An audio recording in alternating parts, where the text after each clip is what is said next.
Sorry. Wow, Nick's really good at D&D. Well, I mean, That would be drama. I have been.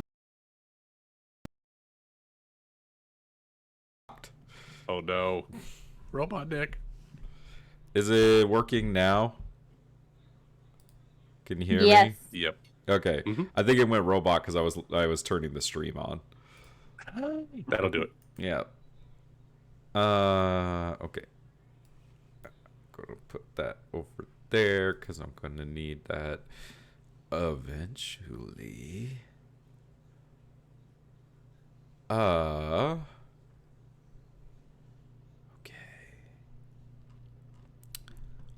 So, hi. How is everyone? Who? Depends on what continent we're on. Well, we are on the continent of North America, in the country of the United States. Some of us are in the state of Arizona, some of us are in Oklahoma, some in Tennessee, some in West Virginia. But we all are located on the same continent. But that is not where our story is taking place. Our story is taking place in a rather extra-dimensional kind of a place known as the Bermuda Triangle. No, I'm kidding. It is it was close. The test of high sorcery. Who would like to give us a recap of what happened last time? Maybe Jethro or Bindu could grace us with the story. Jethro was in a closet, and I didn't take very good notes because I was drinking heavily. I got some names. That's it. Well, were you on vacation or something? Unacceptable. I think I was. Yeah, I was in vacation in another state in someone else's closet. Hey, I mean, look, pretty quickly. Lucas, I want you to know this is a safe space, so it's okay to come out of the closet if you need to. Oh, I've been out for a while. So Sorry, Ben, go ahead. I had to make that joke. It was just right there. It was. I don't blame you. I was going to say that I think I can sum it up pretty quickly. Amelia came to Rahadum to visit her brother and get a booty call. And her brother never showed up because he's a real dick, and now he's killing us. and she didn't get a booty call. Well, not if this goes. Yeah, not if this goes that poorly. Melia's brother is killing the booty call. Right?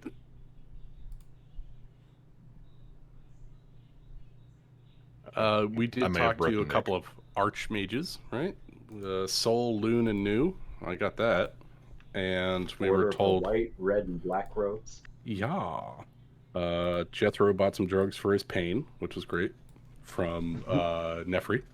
So we got a little correlation there. They don't make drugs for that kind of pain, man. No. But arcane-infused tobacco is hard to come by.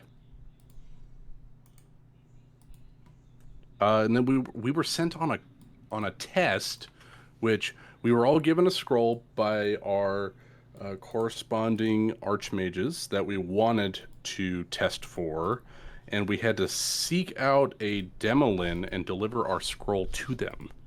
And then we went through some cool, crazy magic door, and it was like common folk with like a bazaar type setting, and then Alfred decided to just eat a fuck ton of apples and then get real sick, and then we found out it's like 7 deadly sins up in this bitch. And skeletons and zombies and skeletons and zombies and shit. Yeah. And my family's here? What? Why? Don't know that yet. There's a dog that can heal? The world's gone crazy. There's also been 2 scrolls that were opened up.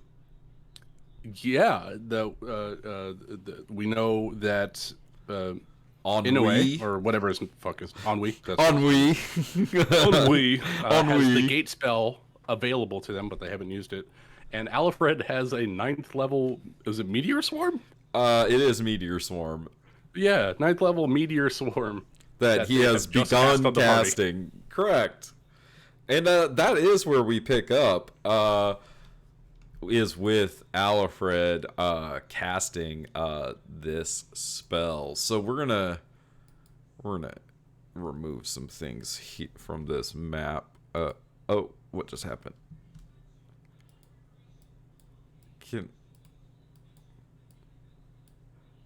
Am I not allowed to get rid of your cone triangle thingy? There's no cone triangle thingy on my thing.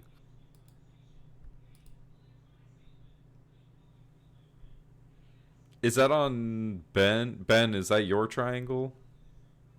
I don't see anything. Oh, that's wild.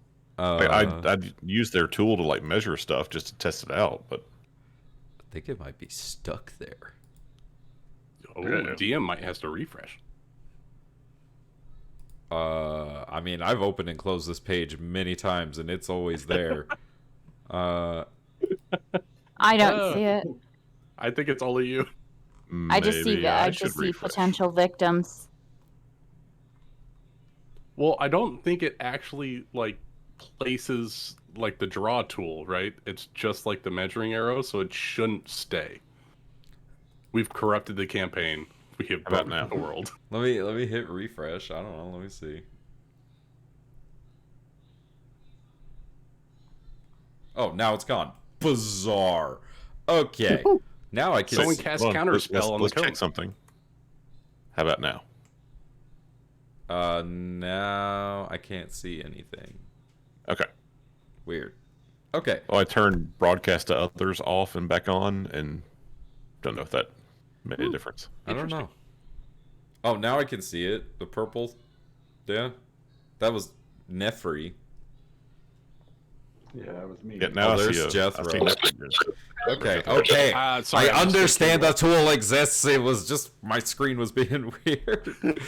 Okay. So Alfred begins weaving his hands and casting this incantation with this scroll open in one of his hands, and you see as the clouds in the sky begin to twist and conform into these black swirls as there's kind of this rumbling as this like storm begins overhead, and you see as like there's the first kind of like meteor strike erupts down into the ground. Hold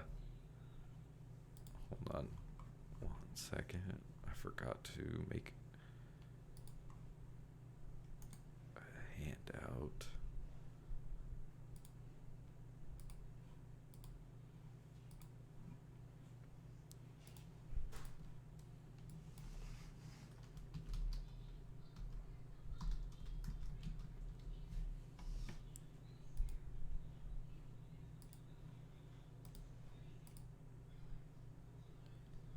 Nice. Everyone can see that, yeah?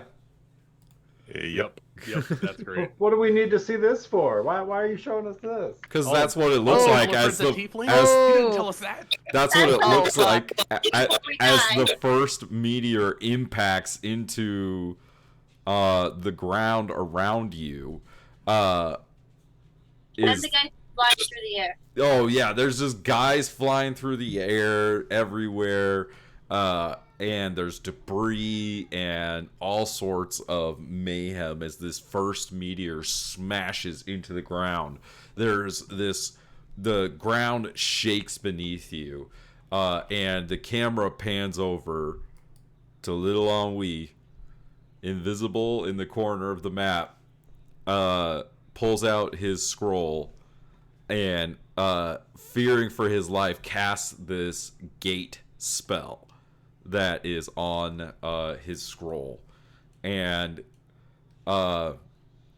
in front of him this massive portal opens up, and it seems to be like this like portal into another plane of existence, but it's kind of like masked by this like veil, and so you can't really see into the other side, but something emerges from this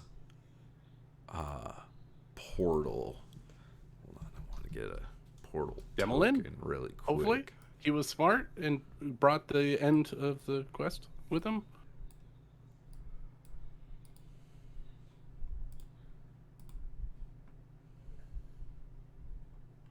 That portal looks kind of big. I mean, this is a 9th level gate spell. Has been boy. cast. And you see Ennui is kind of standing in front of this spell with like these expectant eyes of somebody who thinks that they are going to be safe. And this figure emerges from the portal. And you all feel, as this figure emerges, this intense pressure and aura and just an overbearing presence of power.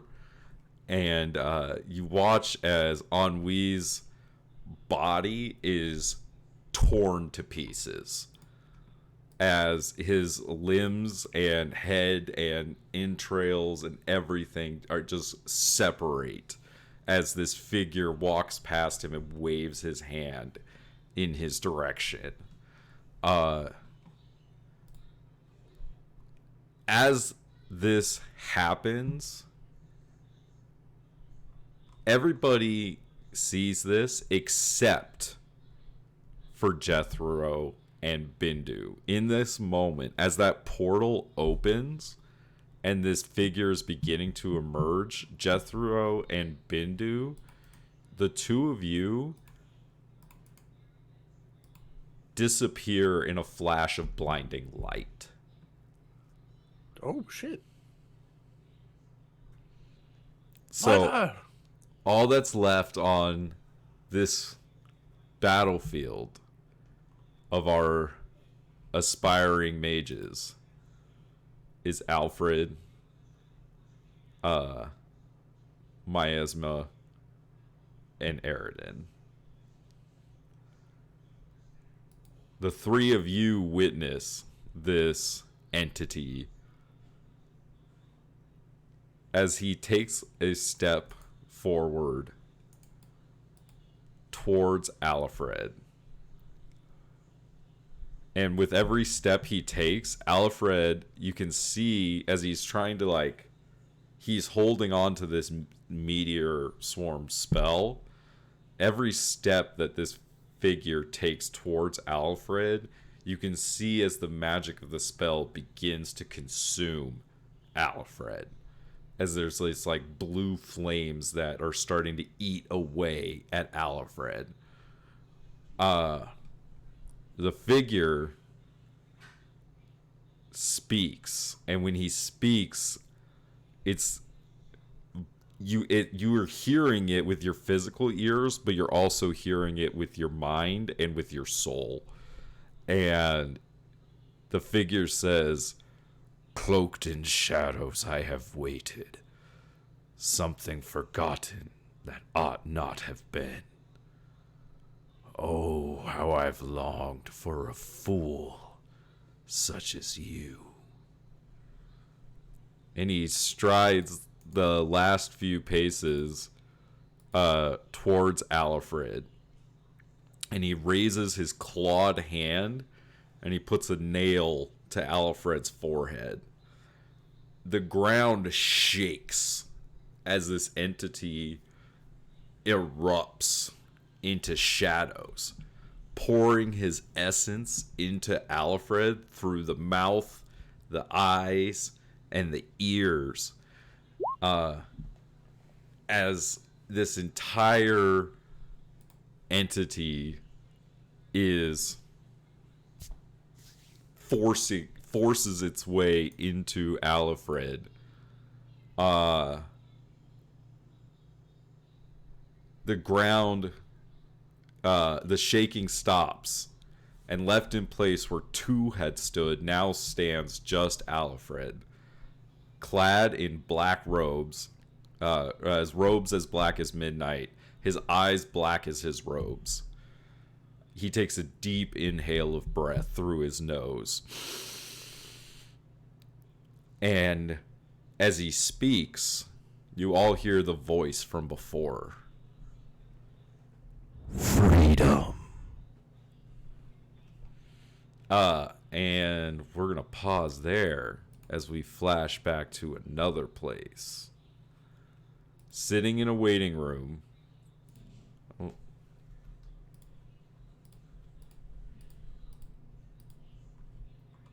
These guys aren't there. It's just one person. Malia. As you're sitting, you're waiting for this test to happen. What's going through her mind in this moment?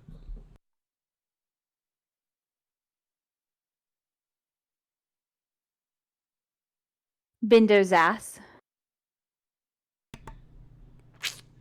I could Okay, understand that. I could understand that. You know, like, it's not a big deal, right? That's what you've been staring at all morning. It makes sense that that's what, you know, is on your mind, right? Like, you're like, can we get this over with? You know, I need to get some ass. Like, I get it. You do. But above that, she's also thinking about, hope everyone's okay, and then just hot flashes of anger whenever she thinks of Alfred. Like, she's trying not to think about it, but her mind just goes back to Alfred in a hot flash of anger. And so in one of those moments of that hot flash of anger, you feel as like it feels like your very being is being torn asunder as light erupts from your mouth and your eyes, and you have this experience of something invading and attaching itself to your soul, to your very being. A powerful ancient magic binds itself to you. And I need you to make me a couple of checks, up to you. You can make me this is the influence from Baldur's Gate is I'm gonna ask you for multiple checks and see what you learn. So insight check if you want to kind of recognize what's happening to you, and then I'm also gonna need an Arcana check if you want to, or like insight or Arcana to recognize what's happening to you, and then I'm also gonna need a charisma saving throw from you. can it be a mystery if possible, or no? Yeah, you don't have to roll. Yeah, no, she's not she hasn't studied magic. If she even tried to do an insight check, it'd be like, well, it's magic. But it's up to you. If that makes sense. You can sense. make the roll if you want. Yeah. You can not if you don't want to. Yeah, I'll do the charisma saving throw. Yep, that one's non-negotiable. Are you sure? If I do a flip, if you do a flip, you still have to make a charisma saving throw. Yeah. Why isn't it rolling? Do you need to click over to the features in traits thing to sync it up with your token or whatever because of the Beyond 20? Does everyone know what I'm talking about? Yeah. No. So on your D&D Beyond, if you go to the tab of features and traits, that's the one I was looking for. Features and traits, okay. And then a little green box will show up and it's like, your shit's been updated. That pairs it for the Roll20 token. Yeah, now give it a shot.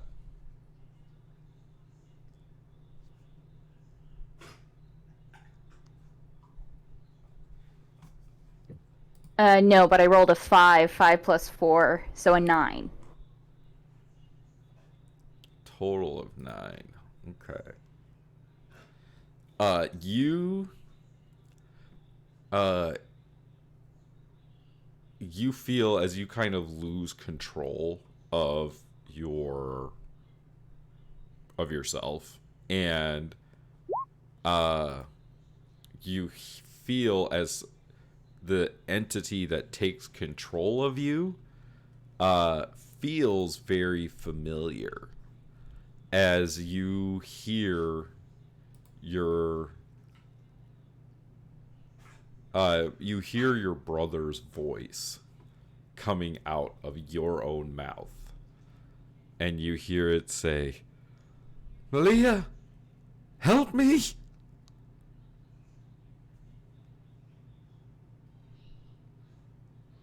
You don't really have control of your body, but you feel like you can, like, respond in this moment.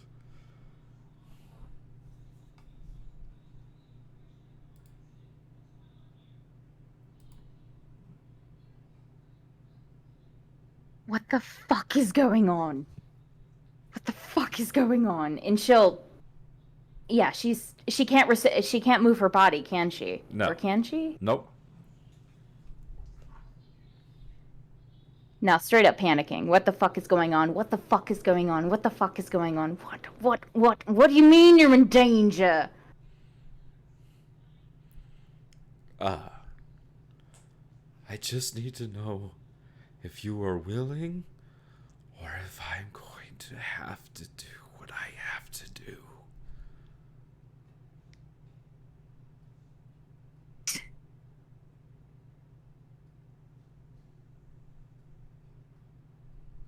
What are you talking about? Get out of my head!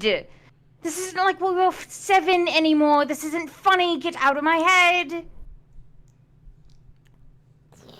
You feel like you like recognize that it's not your head that he is in. It's you. It's like who you are. He is possessing like your entire being right now. Wait, I came back to possession? What? Yes. Alfred is trying to possess Malia. I think he has so. possessed Malia. Oh, shit. Get out and stop it. Get out. I don't want you in here. Get out. I can't. And she's going to focus. And no. He says I can't, and then you feel as the possession like weakens and you regain control, but you feel as it like this like feeling leaves you, and like the light goes away, and all of a sudden like everything is back to normal. Like you're like laying on the ground, and you could feel this connection, this bond to whatever, like this could be your brother, you know, it sounded like him, but this entity that has bound itself to your soul. This spirit has bound itself to you. Whether willing or unwilling, it has now bound itself to you.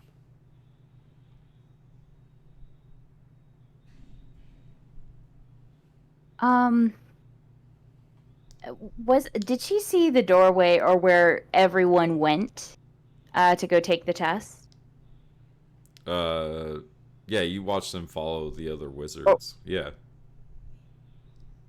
Can she try to go down the hall or follow their footsteps to see what the fuck is going on? Yeah, we're gonna pause on you. And yeah. We're gonna go back to what's happening here. Oh, now I see Bindu's triangle. Ooh.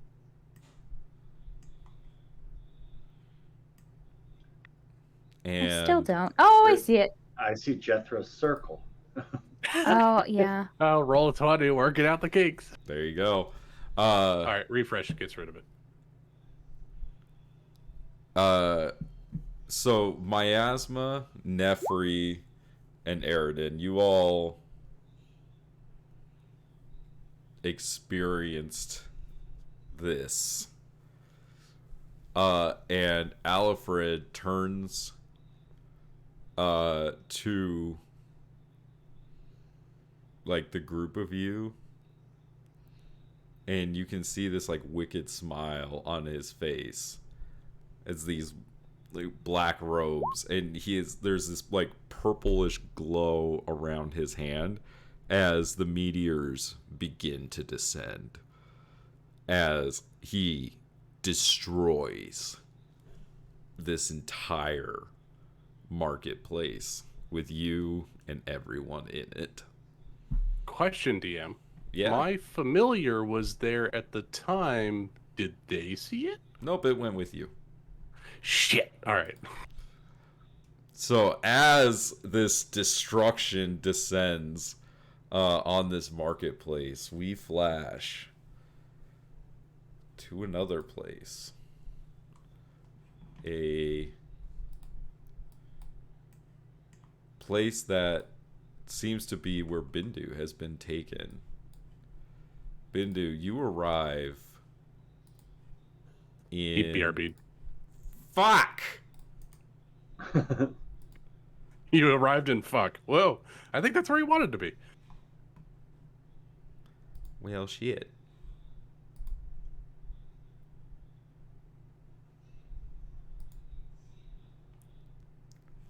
Well, we could play out the destruction of the marketplace. That'd be fun. I mean, okay, let's see. Meteor swarm. Kaboom! Y'all did. Well, that was fun. Rocks fall, everyone dies. Because one We can meteor customize our own one meteor destination covers this experience. entire marketplace. So here you go. Nice. Nice. Nice. Nice. Wow. Is that a meme or what? Is that a meme or what? So everyone, Hey, so nice. each creature So bad after all. needs to make a dexterity saving throw or take 20d6 fire damage and We were talking about 20d6 fucking. bludgeoning damage, which is 69 and 69, and on a half, you take 69.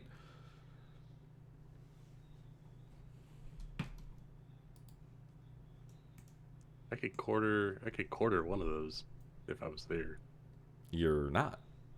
I know. Just talking. I've had a couple of weeks to play this out. Nefri, Nice, Nefri. you take 69 points of damage. Do you have absorb? Nice. Eridan, you take 138 points of damage. Oh yeah, no, he's like a paste in the ground. You know, if there was ever a damage that you had to go down by, it would 69 's pretty double good. 69, pretty good. Double 69. Double 69. Nice. You know what we call that? A quagmire. Oh boy. Giggity. Giggity. All right, that's okay. If Ben is not here, I can go a little out of order.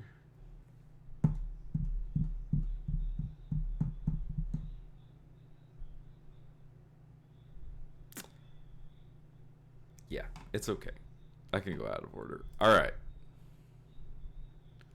So,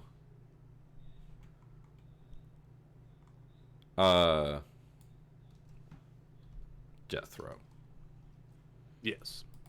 And this flash of like, so in that moment where that gate appeared, there's this flash of white light. And I'm going to say this is a bit of a warning for anybody with, I don't know, epilepsy? Like, the next slide is going to be in motion. So everyone just needs to buckle up. Whoa! Oh damn! Whoa! So Whoa! Jethro, you find yourself, I guess you could say, in between places. Okay. Like you feel yourself pulled from like time and space itself, and you find yourself in this like this tunnel, this warren, this place in between. And you see in front of you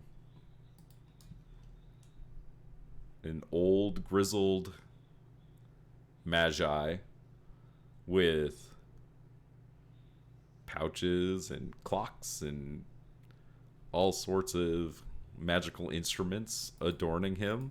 And he has his hands just kind of like clasped in front of him, and he's just staring at you, kind of waiting expectantly. Jethro will come too, because as he felt the pressure, he instinctively put up his shield, and now that the light is gone and his vision's coming back to him, he lowers it down. What happened to everyone? I felt something strange. Something ominous. Something that shouldn't have been there. Oh no. Is everyone all right? Do you know? I know that you and Bindu are all right. For I pulled you from that place. You have my appreciation. My name is Jethro Veloxi. I know you, Jethro. I know you very well. Oh, well, I don't know you. I apologize. Have we met before? Yes. For you see... actually, Jethro, make me an insight check. I was going to say, is this the voice in the crystals?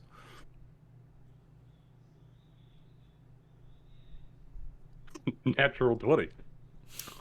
Nice. Let's fucking go, Jethro. Jethro, this is the best time to roll a natural 20. Yes.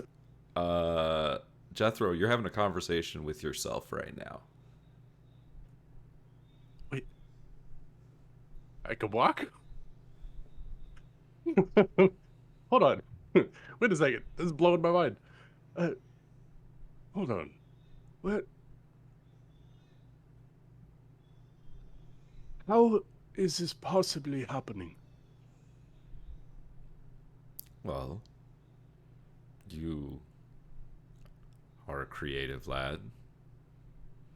You know the power which you seek.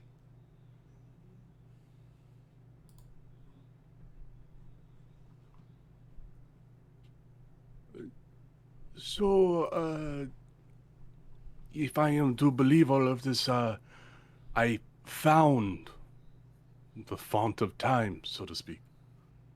So to speak. You see, when I release you from this place and send you on back on the flow of your river, you will encounter, for lack of a better term, a god. The Nightmare Whisperer. This entity has secrets untold and power unmatched. And yet,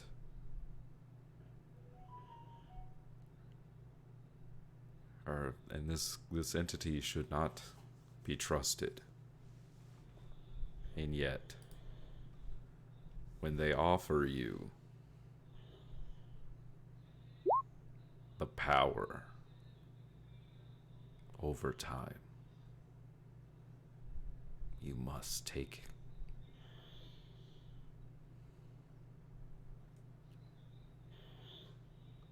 Well, considering where you are, I will heed your advice. The one thing I will take as truth, if it is spoken to me, is the promise of time. Many times you and I have had this conversation, and we will have it many times again. Some events must transpire for the future to still exist.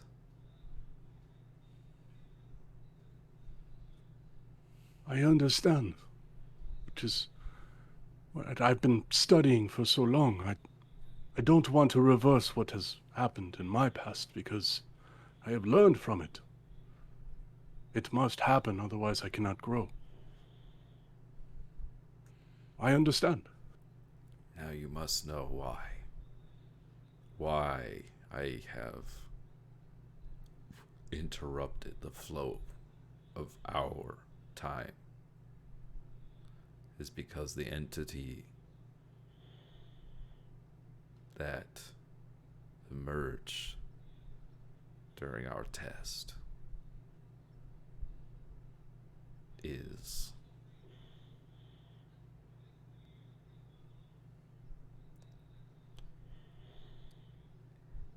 he's set on changing the past, and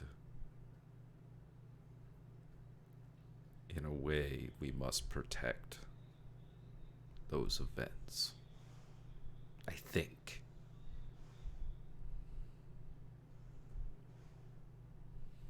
It's the, say, is there imprisoning, right? Seemed like they came out of a place forcefully. So we have to maintain that particular timeline, right? Otherwise this being would wreak terrible, irreparable damage throughout the rest of the other timelines. It seems, as far as we know.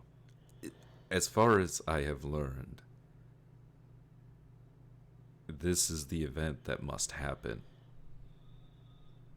He must be set free. But the future,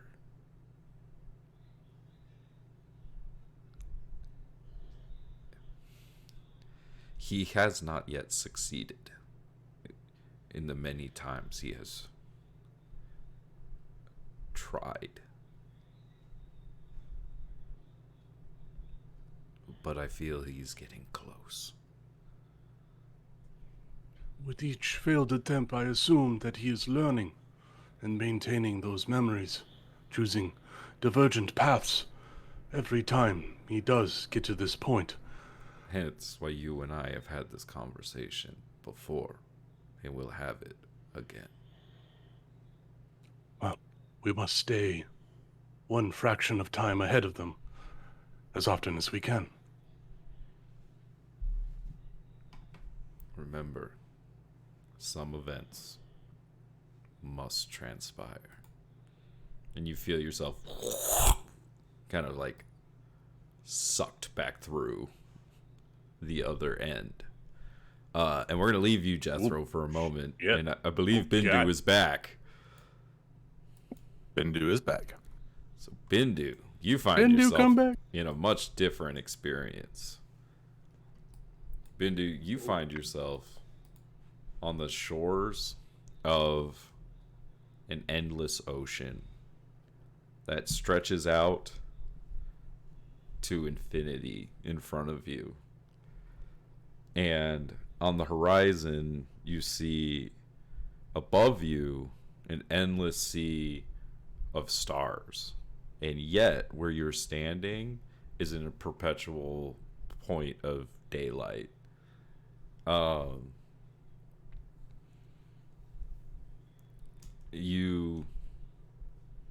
The temple around you is massive and opulent, and everything is crafted with master, techniques and design and art, and everything here is perfect, and it exudes divinity.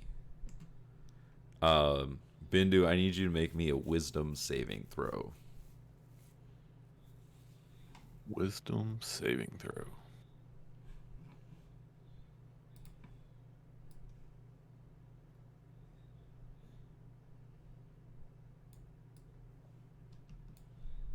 $19 is good.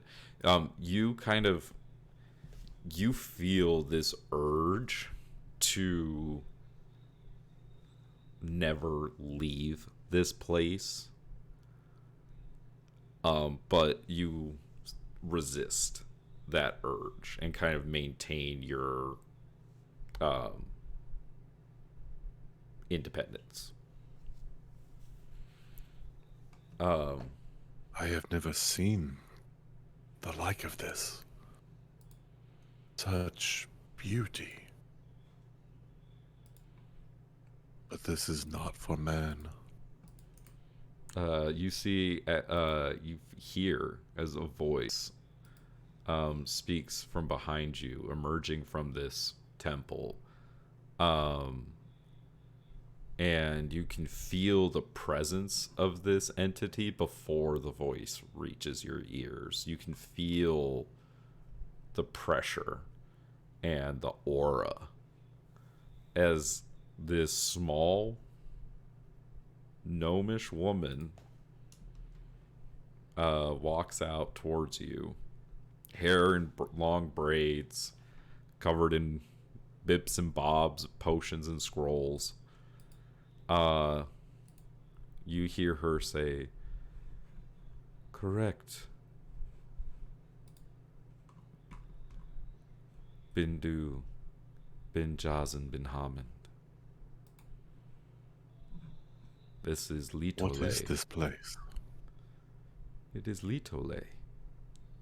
It is the meeting place of the gods. But you shouldn't be here. No. And yet you are. No, I should not.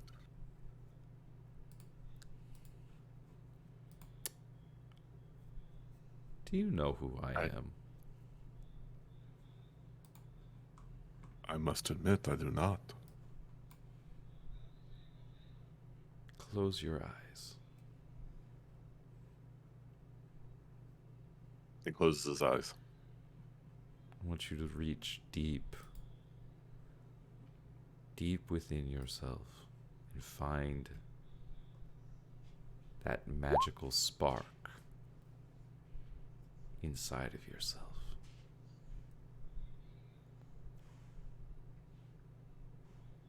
And he sort of reaches out, and again in his mind he envisions all these strands sort of connecting everything. And he reaches down inside himself to find the strand that is his. That is who I am. I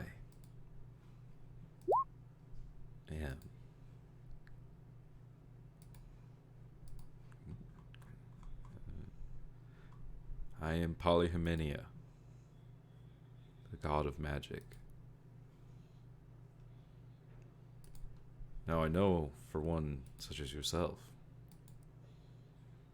you view gods as meddling creatures. You view worship as a thing of folly and foolishness. I come to you, Bindu, bin Jazen, bin Hamad, because I don't offer you faith. She kind of walks up and stands next to you, staring out at the ocean. I offer you knowledge.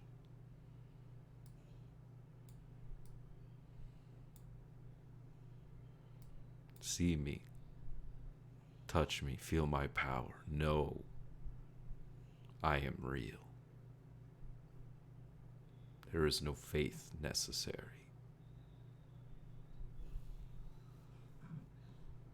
And still closing, like he's still got his eyes closed. He's just been listening. And he sort of opens his perception up.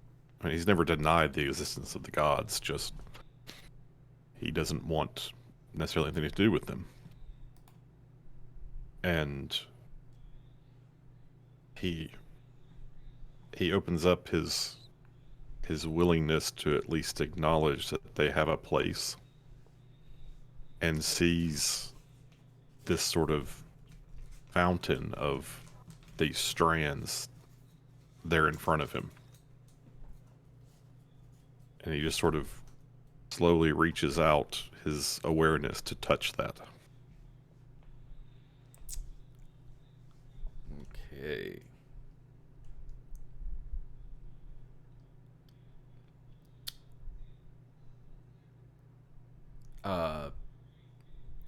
So Bindu, you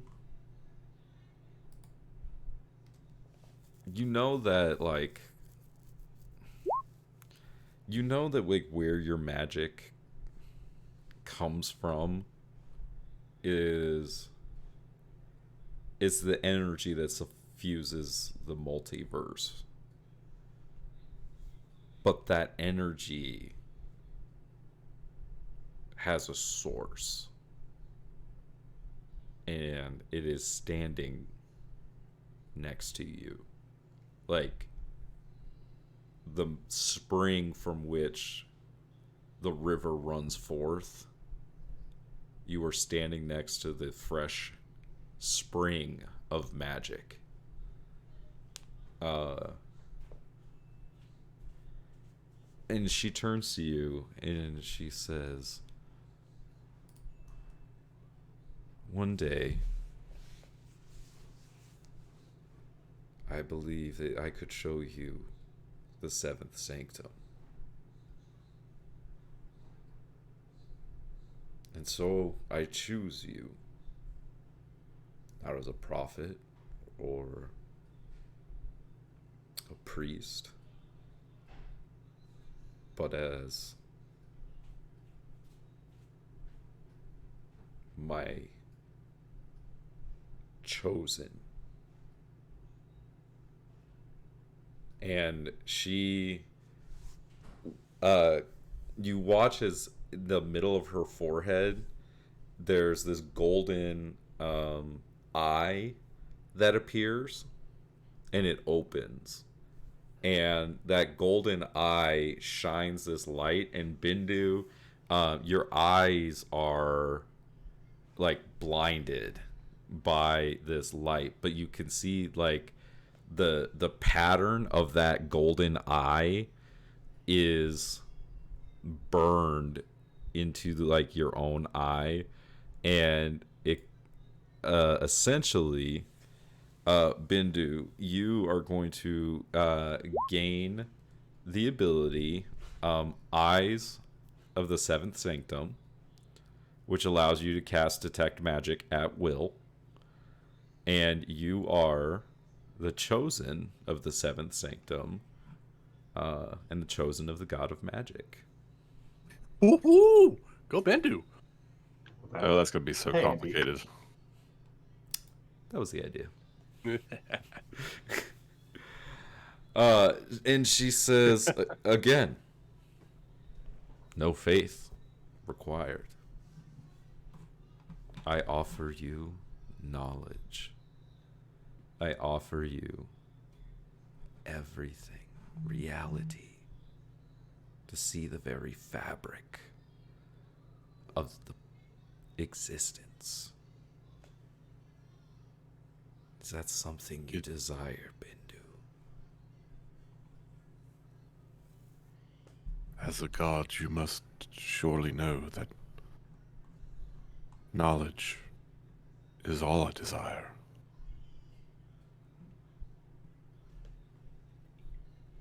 You still have free will. Whether I know the desires of your heart or not. Everything is not known, even to gods. Mortals are capable of anything. I make you no promises of service. I ask for none. But I will learn.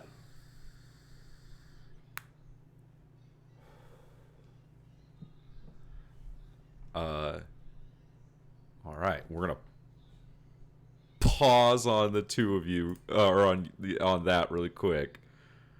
I'm gonna move you to the GM layer because in a place like this, some wibbly wobbly timey wimey shit can really happen. Wobbly timey wimey shit. Jethro, What? after you find yourself kind of where you're supposed to be, you emerge on this same endless ocean that ends in the horizon of countless, endless stars in a place of perpetual daylight. Did you hear the entire description I gave of this place beforehand? Yeah, I got it. Okay. And you find yourself there alone. In your wheelchair. It's a long way down. It's a lot of stairs. As you say this, you feel a pressure. You feel Good boy. that same power that I've been describing about multiple entities before now. As a figure Shit. is sitting next to you casually, Jethro. And they look at you, quote unquote look, as they don't have any eyes. The center of the facial region is turned in my direction. Towards your direction, and the mouth opens and you hear words that seem to whisper into your brain. And you hear this entity say, "Do you wish the power to walk? I could give you the power, or you could take it back. Change the past. That's what you want, isn't it?"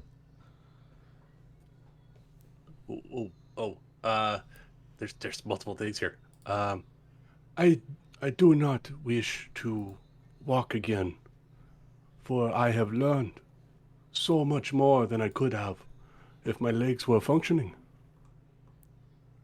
Imagine But the promise of time.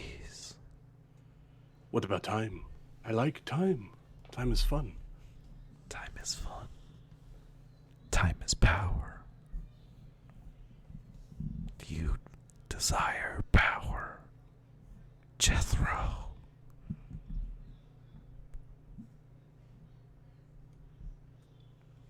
I do. I do wish to have power over time.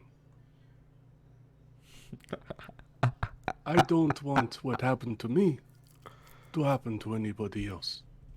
You hear this like laugh that seems to echo all around this place. The seeking power for others. A lie we all tell ourselves. Yes, I mean, that's what is expected of most people, I presume. But the greedy tend to bite off more than they chew. Maybe the special deserve it. I don't doubt that. There are some that deserve more than others. But I am just one half-elf in a sea of many beings. I don't presume to be myself higher than everyone else. You would presume wrong. For you are special. Special above all others. You have a talent, a destiny, whether you believe it or not.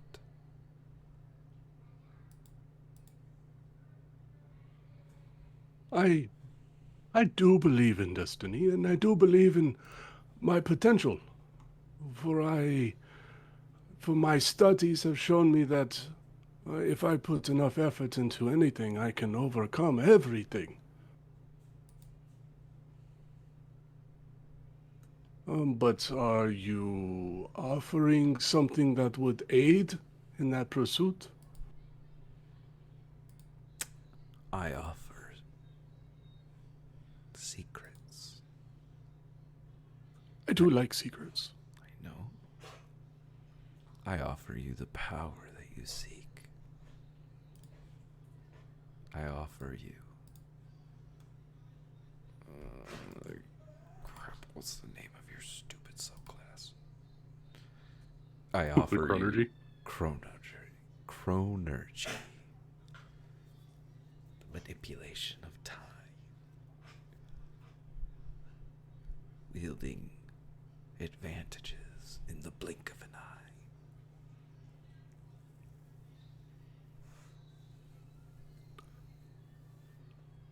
Yeah, if I am to entertain this, what is expected of me for such a gracious gift of the power of time? Nothing. I'm interested to see the outcome. You see, I take great entertainment in watching mortals play with power. It has wielded amazing and unexpected results in the past. And I see you playing a cog in destiny, Jethro.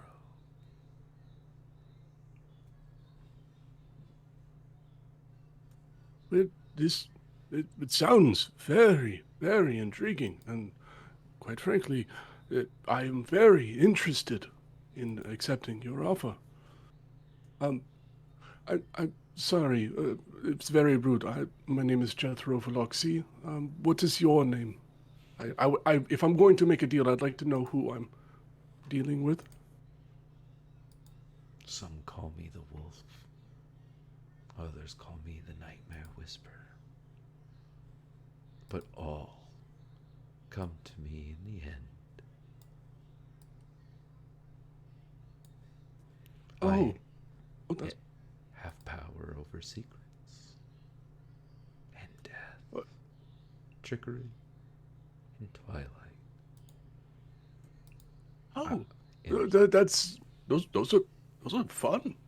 I enjoy a little trickery now and then. Mr. If I might, Mr. Whisper, I would be inclined to accept your offer. I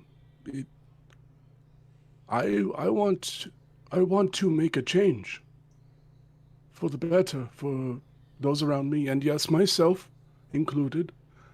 And if you have the ability to give that to me, then I very much would like to have it. It is done. Whoosh. And from there, Oh God! move Day one, making deals with entities. Shit.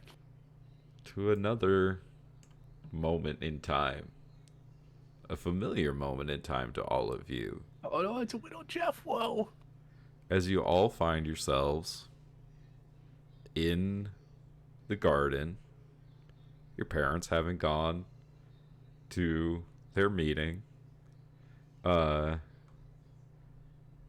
and Jethro, you find yourself standing on two legs.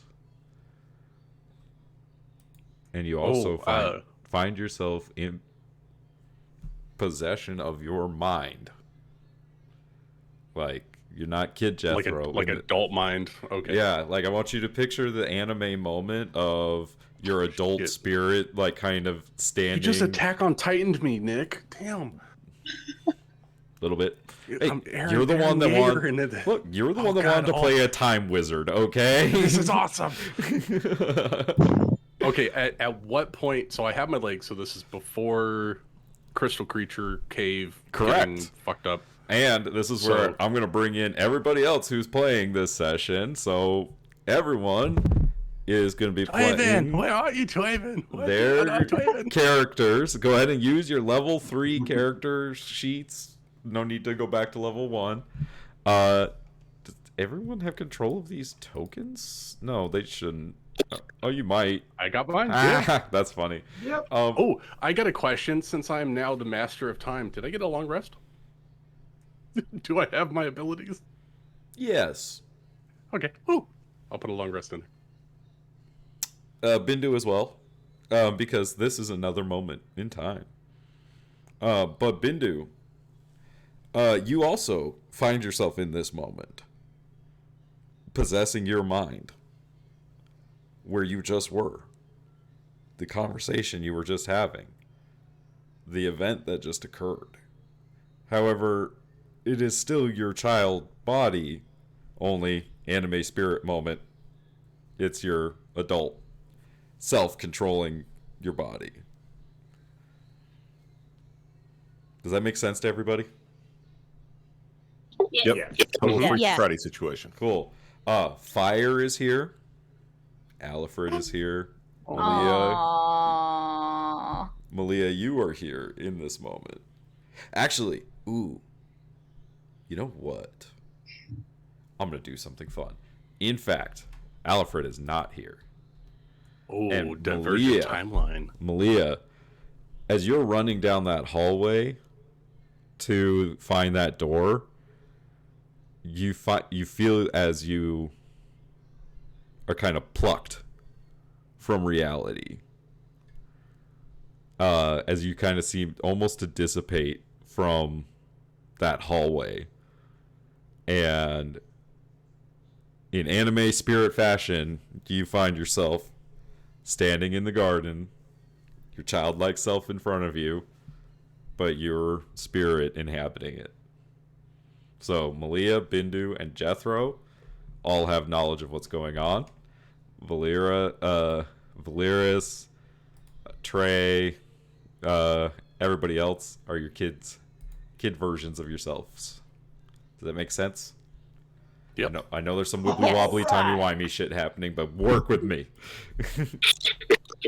I'm just my knees don't hurt. To go into the cave. You know, it sounded like when he was describing it, it was somewhere we're not supposed to go. It just sounds like maybe it's dangerous. Yeah, but it could be No, cool. It's not that dangerous. It'd be better than just sitting here. We can't do anything here. I don't know. I'm worried something bad might happen. But we could be there and back before anybody even knows we're gone. I just think it's really stupid. I don't want to go. I think everything's stupid. Well, yes, stupid. What's the worst could happen? Someone could lose their ability to walk? Bindu, we could die. Bindu and Malia, make me insight checks. Yeah, that one No sort of problemo. took Bindu. Yeah, he was not expecting that.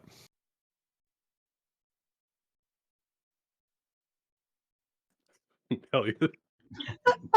Yo, what the fuck is going on? This is on brand. Yeah, Yeah, that would never happen. Yeah, it wouldn't happen ever. Oh, that is. Oh, I got dark mode on. I couldn't see the red outline. That sucks. So, I think we need to go into the drainage tunnel. I mean, I am curious to see what serious thing. I mean, I think it's important that we try and help the tree. I mean, it's a really important tree. It's just, I'm just not sure if kids are the best way. I mean, we could just hurry and go get the adults real quick, and then it probably wouldn't be so bad. Okay, well, if we're gonna go, we should go now. Jethro, you stick with me. Who sticks with you? I mean, if you want. If it gets too dangerous in there, we all have to agree that we're going to leave, okay? Should we have like a code word? If I scream, we should be a kind of bird, like a caw. Or I was going more for like a chicken or a rooster. Can you we hear could me yell now? like seagull or something. Hello, testing. Yes, you're here. Okay, I don't know what happened, but all of a sudden you guys couldn't hear me. Okay, Bindu. After this insight check, you look at Jethro, and with your new eyes. Oh, eyes the seven. What was the seven? Sanctum. 7 stars. 7 sanctum. Thank you. Yes, it's a very anime eye kind of a thing, right? You know. The glasses go white. It's the. Are you saying I have Sharingan? It's the what's the stupid? What's the show where it's Code Geass? He's got the like thing in his eye. Oh, the geese. Yeah. With Lelouch. Symbol, yeah. Like it's very similar to that. But Bindu, you see the kind of spirits of Malia and Jethro, like kind of experiencing the same thing you're experiencing right now.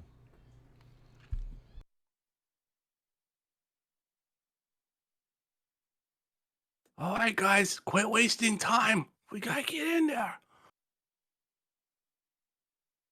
Are we serious? We're going in there? No, whoa. Okay, we just have to stick together, okay? I mean, you can stay behind if you're too scared to go. I would understand. No judgment here. I'm not scared. I just think that it's stupid. It's an adventure. Fine, I'll go. A stupid adventure will probably get ourselves killed. No, that won't happen. I'm here. Uh-huh. Pulls out his shield. Keep that in mind. I'll protect you. We're going to die. And Bindu's sort of watching this, and he's going to work to like get some of the other kids to go first, and he's going to try to keep Jethro and Malia sort of towards the back, which should be too hard. Malia doesn't want to go anyway. I mean, Big Z's is definitely going to lead the group. She feels responsible for them, so. And you did roll a natural 20 to go in there, right? Was it Big Z's that got it, or was it Starburst character? I think I had to open it. Yeah, that's what it was. I don't recall. Hello? Hello. Hi. What's D&D without technical difficulties? Yeah, we're having a few today.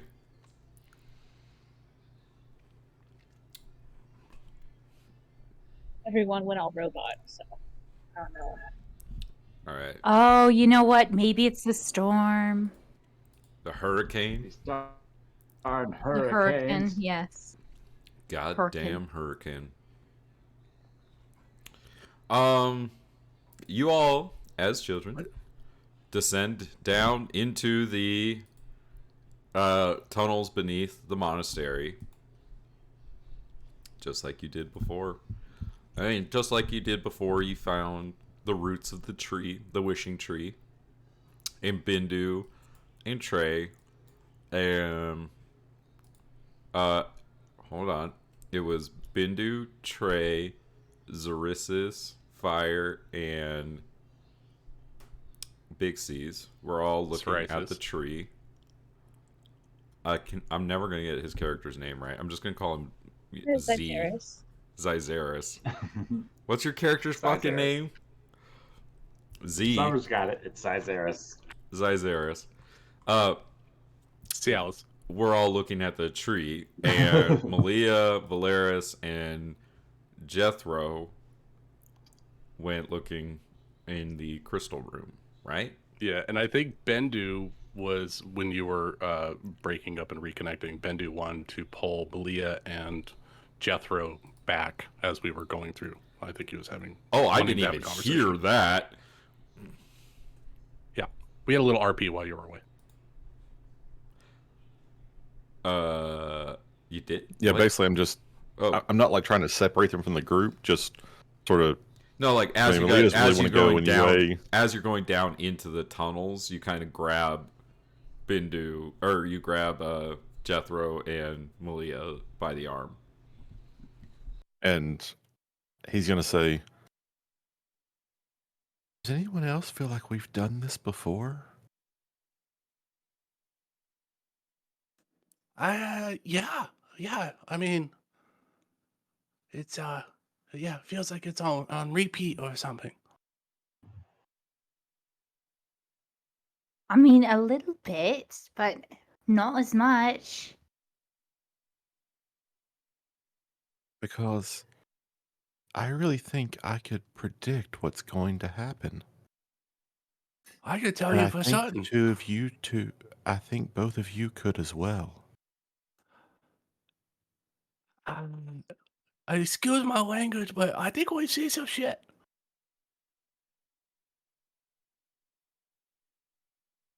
Leah, is something different? Malia knows full well that like this is the same thing that happened like 20-something years ago, right? You didn't lose your memory. Ago. Yeah, this is like a core memory of yours. I mean, yeah, of course. Also, of course it did. One of the other things you did notice is that your brother isn't here. He wasn't in the garden when back then he was. I mean, yeah. When I suppose, but I didn't see Alfred, and I just assumed he's supposed to be here, right?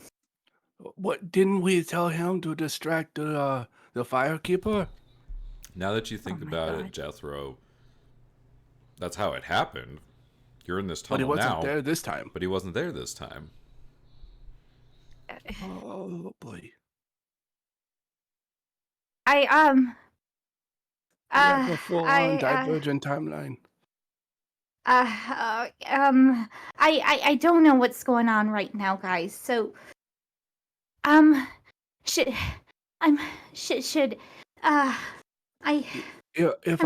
was going wrong. If I were to give any advice, I think we need to let the things play out the way that they did before. Because if we start changing things, considering what we know, it could be bad. That's Can you just fill me in probably true. on what happened in there? Can someone just fill me in on what happened? Because I don't know what's happening right now. Bindo, do you want to say it or you want me to say it? Leah, some crazy shit happened. Crazy shit! Of course, crazy shit always happens.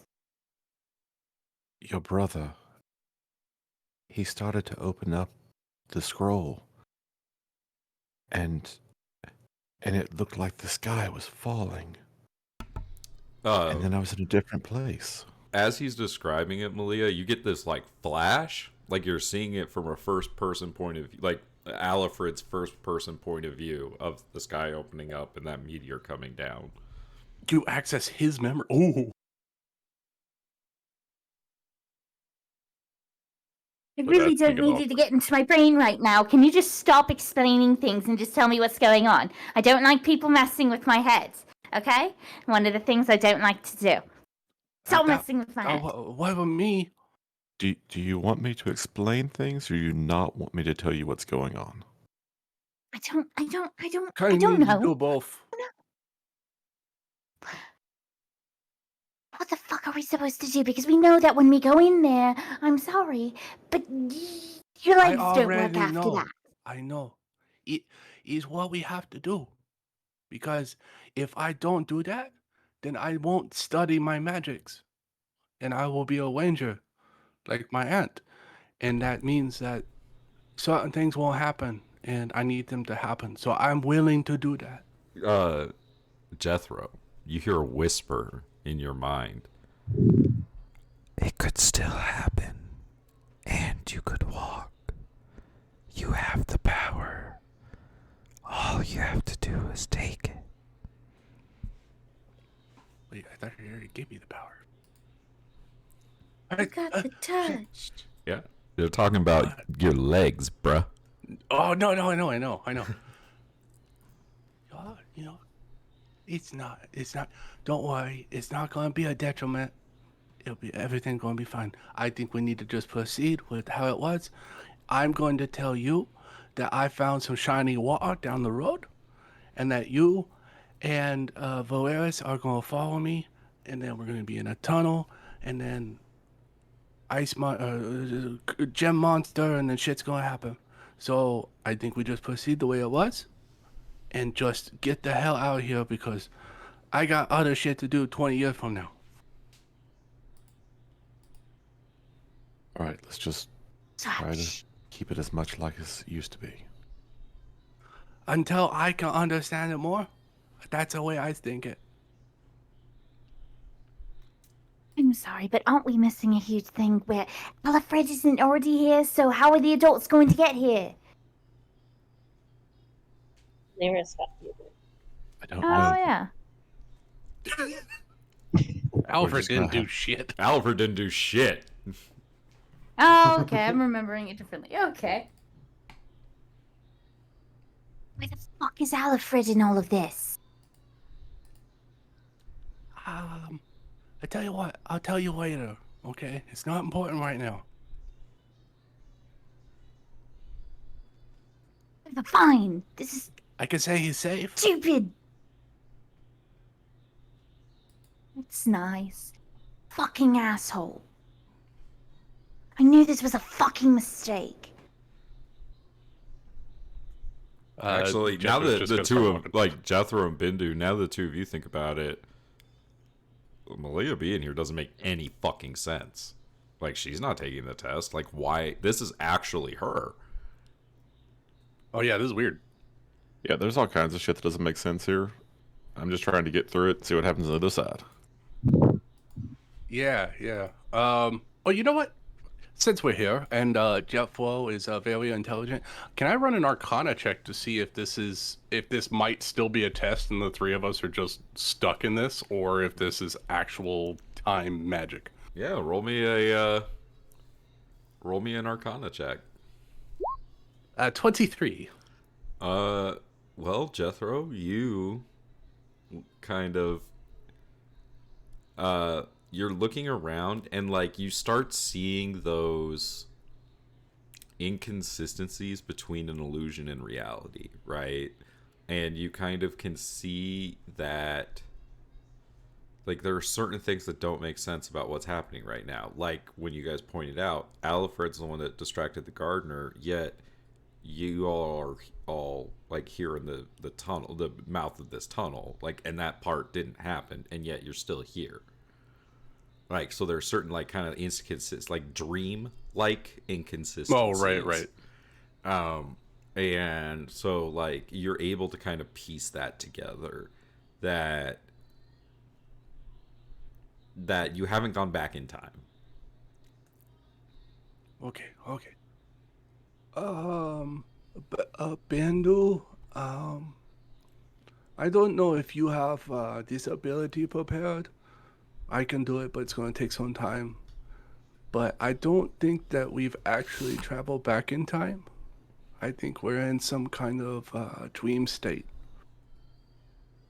Do you have the ability to see magic by chance? Maybe we can read the weave and see what's actually going on. and not knowing how exactly to do it. I mean, he knows how to prepare a spell to detect magic. And he starts to sort of like clear his mind to do the ritual casting. And it just happens in his head. Mm-hmm. Like it really throws him off that he starts going through this process he's so familiar with, and it just skips like 10 steps. But he starts looking around. Yeah, and Bindu, this moment. So last session, when somebody tried to cast detect magic, they were nearly blinded. When you do it like this in this moment, it's like seeing the Matrix. Like you can see how the magic is creating this reality. And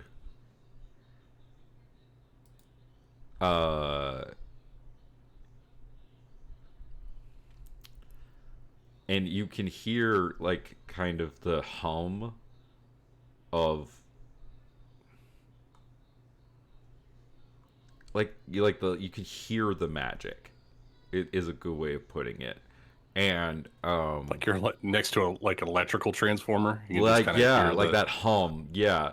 And it gets louder and louder and louder as you kind of feel the knowledge of how reality works is kind of like surging into you.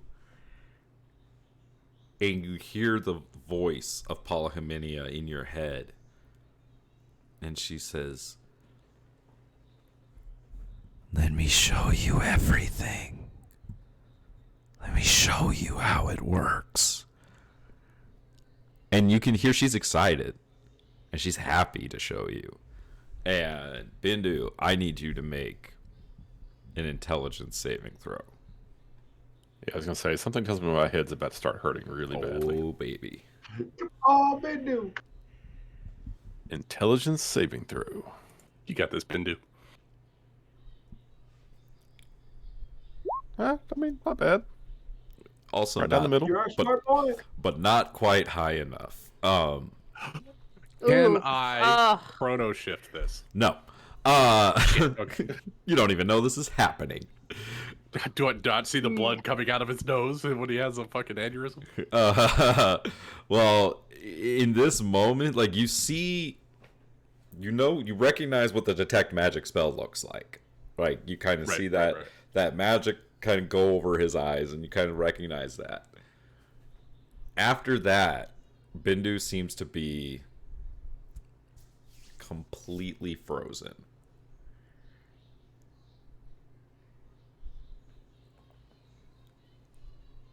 And then his head explodes.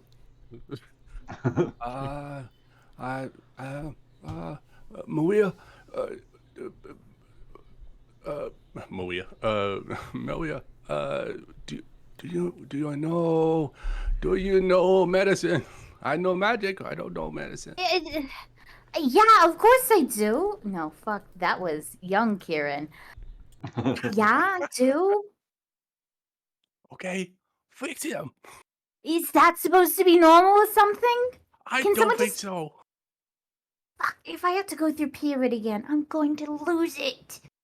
God damn it. I rolled incorrectly.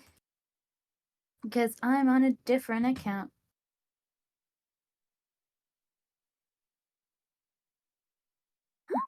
Why do... Ooh. You crit the medicine. He seems to be having like... It's like a seizure, like an episode. Like you could see his eyes like are rapidly moving, like just like really like crazy, like eye move, like rapid eye movement.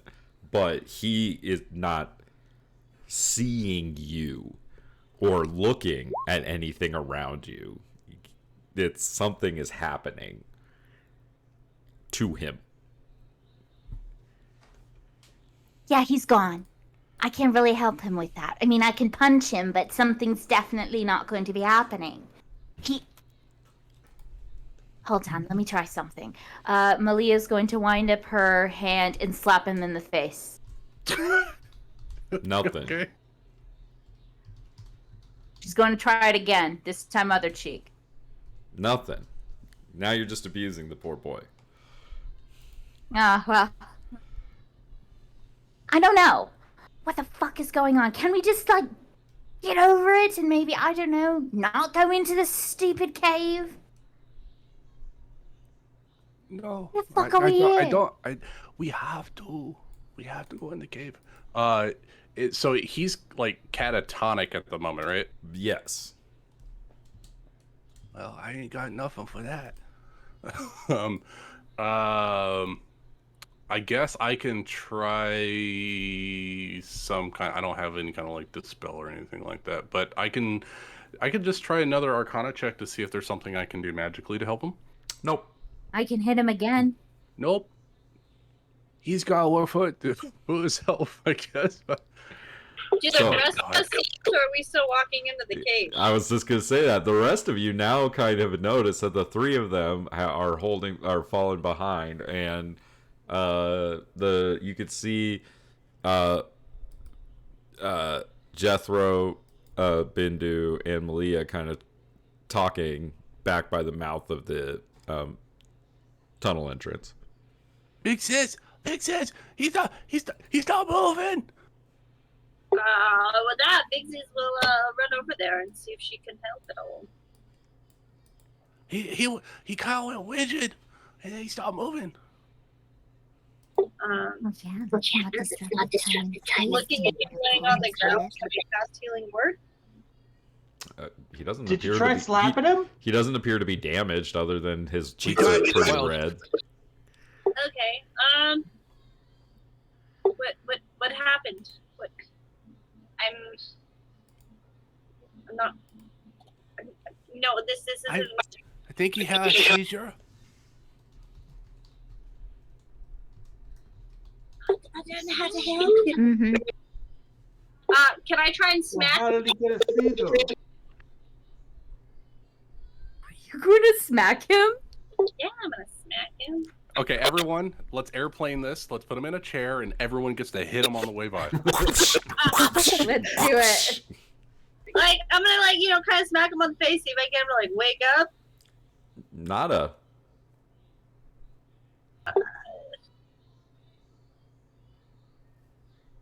Can I do a medicine check? Malia got a natural 20 on hers. He appears to be having a seizure, an episode of some kind.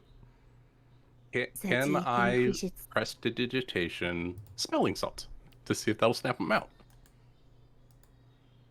It does not. Well, okay, we gotta leave him here. Bindu. Maybe this is no, the maybe sign. we should get to our parents because we weren't even supposed to be here in the first place. Mm-hmm. Oh, Well, wouldn't maybe it that was be like a trap shame? or something. So, Bindu, in this moment, you are essentially experiencing infinity. Like, you're experiencing the construction of magic, how it works, how it suffuses reality. The things that you were learning and experiencing are not, it's not capable for your human mind to really comprehend everything that you're experiencing and seeing right now. Like, you are experiencing the consciousness of a god in a way. And as you all are kind of standing around Bindu, you can see as there is this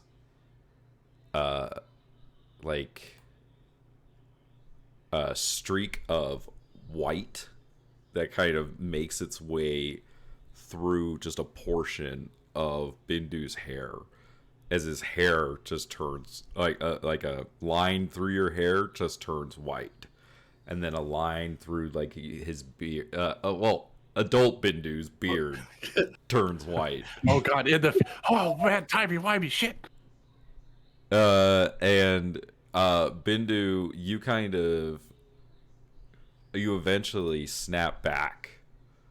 The detect magic spell is gone, and your consciousness has returned, but you feel like it's like part of you has changed in a way. Like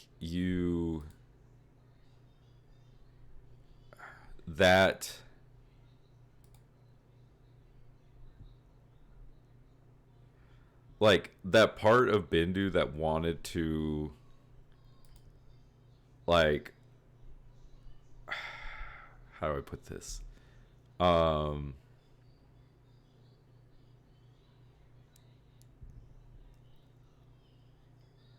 Like that feeling that there are no limits, right? Like that chaotic nature of Bindu to be like, there's nothing that has limits. Like, he understands what that truly means, and it creates this sense of, like, I guess I'm gonna call it seriousness. So, like, okay.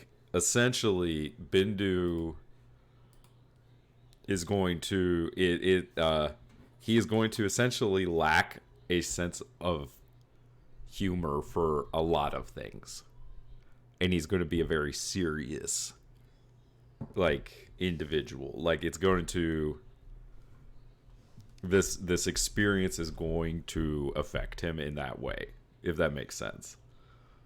Makes total sense. Cool. Don't want to tell you too much how to play your character, but it's just kind of like a side effect of experiencing infinity. Does he look like he's coming to? He does look like he's coming to. Okay. Are you good, Bindu? Slap him harder.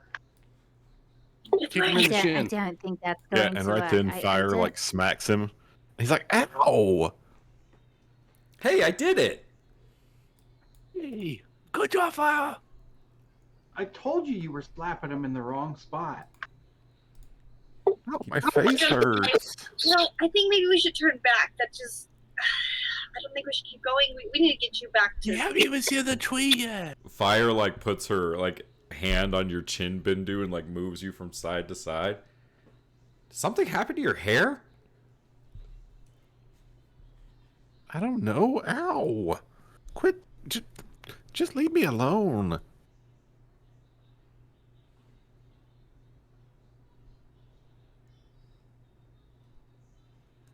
Jethro's going to start moving down the tunnel. To the cave? Jethro's moving. I'm going down the water pipe. Yeah, come on, Jethro. It's an adventure! Adventure! Mystical tree! Talking rocks! Come on! Secret Can Amelia tunnels. tackle him? Sure. You can certainly try. You instantly break his spine. No, I'm kidding. What is will always will be. No, but she'll tackle the boy. The boy is... Well, I mean, roll me an athletics check, I guess. Against my acrobatics? Well, yeah. Jethro's pretty spry. He's still got legs right now. I got two. Little guy gets away from you. He's out. He's a squirrely 6-year-old. I like to imagine I got wings. I like to imagine she loses her balance, like she goes full into it, loses her balance, and is now tumbling down into the tunnel. There you go. And Jeffro's Indiana Jonesing down the tunnel. Oh God, there's a boulder after me! Oh! I read this in a book. Oh God. This is not gonna end well. This can't end well. This is gonna be. It can't get much worse than this, can it? Watch this chicken scramble over corn. Hey, look! That's the roots of the tree we were looking for. And Fire kind of points out the roots of the wishing tree. Oh, wow. Bindu. It's really pretty. This time, when you look at those roots, you understand exactly what is wrong with them. As opposed to the last time, where you were a child, and also, like, you weren't sure. This time, you know that the the roots of the tree are they're sick because of the crystal energy from down here.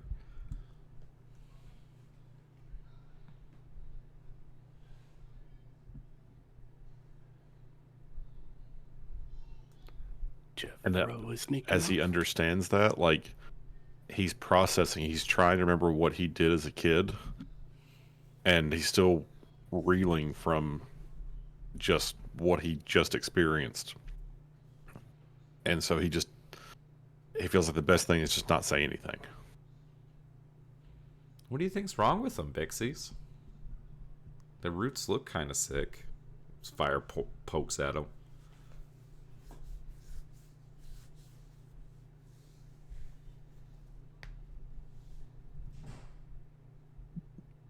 No, of course, he's just being stupid. That's all he's doing right now, whatever. I can't believe we're down here again. It's so stupid. I fucking hate this. Oh, Malia, you know that, like, you kind of watch as Jethro starts to skulk off like he did. And you're standing next to Valeris like you were. And you see Trey had just kind of, like... That the moment that's missing is Trey shrugging Jethro off and telling him to go away. Like, in that dreamlike way that things are missing, that kind of piece is missing. But you see Jethro heading towards that crystal cavern that you know is down here. And you remember that you and Valeris went after him. She'll grab Valeris' hand. Come on, let's follow Jethro.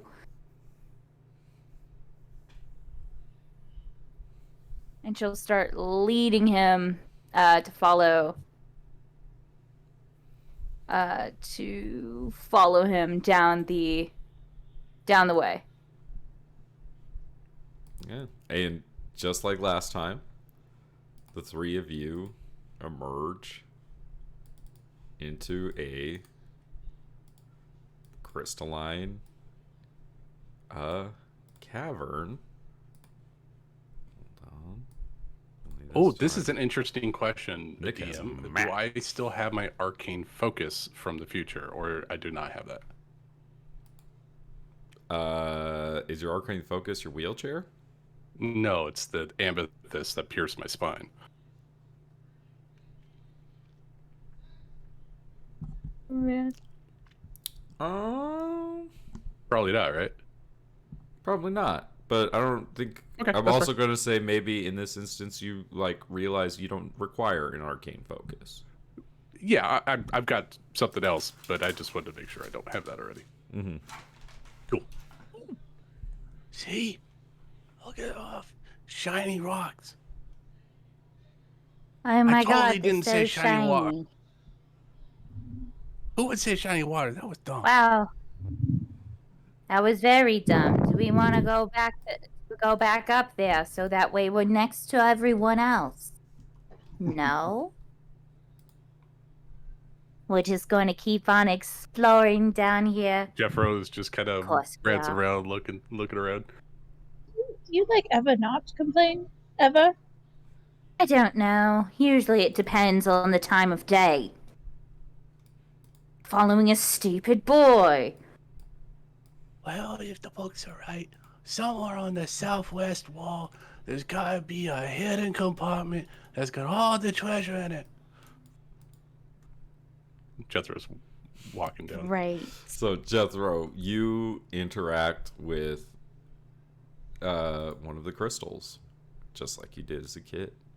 Deal. Do you go for a specific crystal? Like you remember the ones you interacted with as a child? I go for the cluster that did me in, and I stay close to it. I'm talking about the people inside the crystals that you interacted with, the gem personas, if you will. Yeah. Oh yeah. Hello. So there was Katie, a potion salesperson that lived long ago. Fang, one of the first offered to the snake gods by the Yuan Ti. There was Frederick, who was a freedom fighter. There was Branilla, who was a halfling that lived in a druid enclave. There was Tului, was a centaur that witnessed the rise of the Golden Horde. Or Scylla, who lived in a slave encampment her whole life.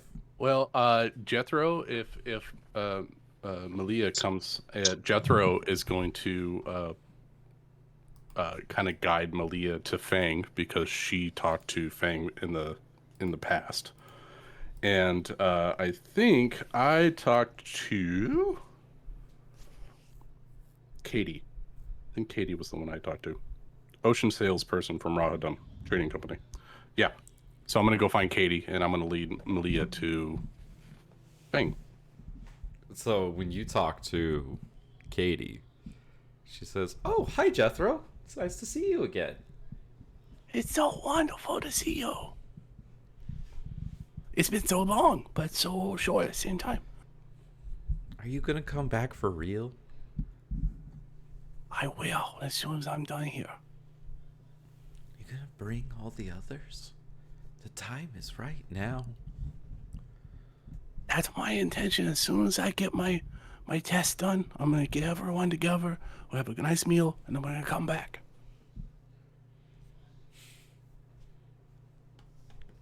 It's just going to be a few moments. How? Where are you now? Somewhere in the sands of time, I think. Where are you? Are you in the crystal, or are you talking to the crystal? I haven't left where I've been for a long time. Well, shit. Must be boring. It is. We want nothing more than to see what the land is like now. When you come, I'll tell you more. And you feel like it's that connection is gone. Oh. And like you could kind of feel like she was speaking to adult Jethro in that moment, like not kid Jethro. Yep. Shit's weird in this cave, y'all. Jethro says that out loud. Oh, you said a bad word. No. I've been spending too much time around Twaven. He cuts just like a sailor. So, Malia and Valeris, you have... Valeris, you have the similar conversations to the people. I think you spoke with Tului last time, right? Yeah, he said that he could sense she was strong or some shit like that. Yeah. So that goes exactly the same. Malia, when you speak with Fang, Fang says, "Oh, the sour one returns. Interesting." I see. I know, isn't it wonderful? I see your disposition hasn't changed. No, it hasn't, because I'm being dragged into something. And frankly, it's my brother's fault this time instead of everyone else, so... Everything's going exactly how it was all that time ago. You hear you feel this like hesitation from the crystal, as it almost like it's speaking to someone else in your same conversation. Like almost like if that person was in the room with you, you would hear them just like turn to the other person and say something. But you don't hear what they turned and said. Their attention turns back to you and they say, "Your brother is with you." If you're going to go through this stupid shit, well, he's always in my heart. I've heard it before. I've heard it countless times. I've always heard it in a different way. Oh, your father's with you. Oh, your mother's with you. Oh, your uncles are with you. Your ancestors. I don't want to hear it. Fine. And you feel that like connection to the crystal like separate, and it just goes away. Just want to go home. No, but of course I've got to be dragged into something. Ah, Jethro. As the rest of you come into the crystal room, just like last time. Shiny walks. You begin looking around, just like last time. And Jethro, from the ceiling, lands this massive creature. Hello, my old friend. Just like last time. And I need everyone to roll initiative. Just like last time. Just like last time.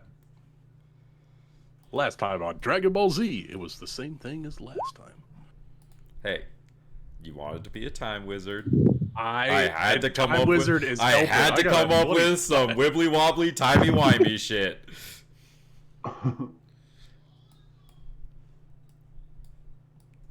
got a natty Come on, natty what do you 19. mean your character was like?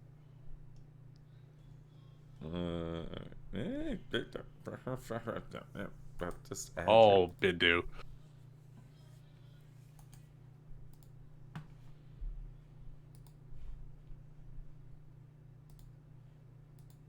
So I figured out why Beyond 20 isn't working. Because I'm on a different account on my computer altogether. Well, you got a physical dice there? I'm trying to roll on Roll20's character sheet, but it's saying that a character's not found. So, it's a 4-7. 7. All right. Jethro, you're up first.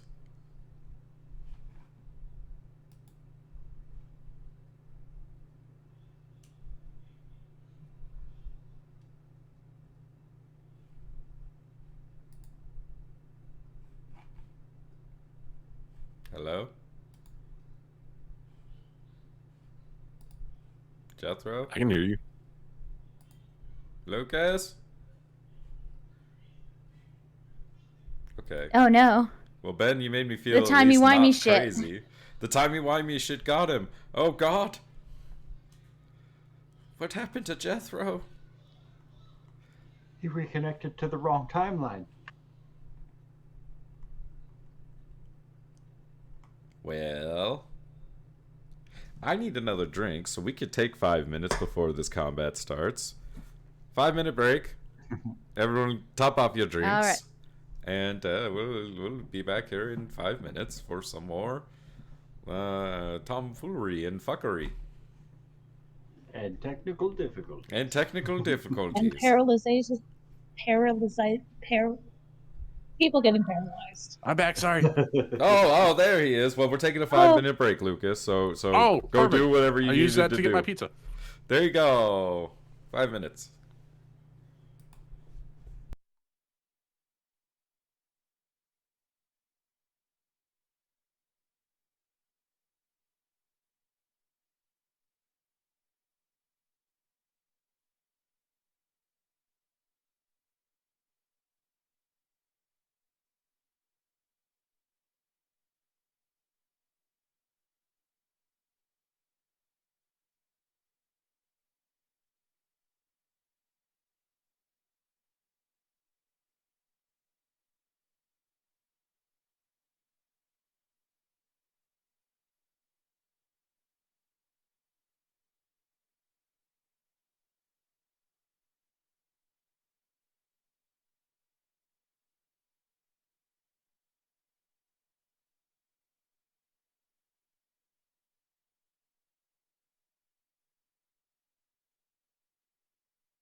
I am so ready to relive trauma.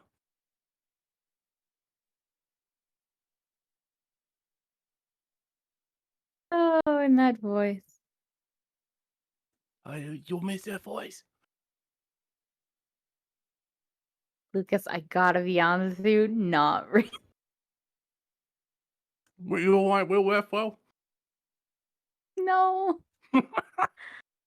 Oh. I mean, it's great. It's only for a little while. I was surprised I was still able to do it, though.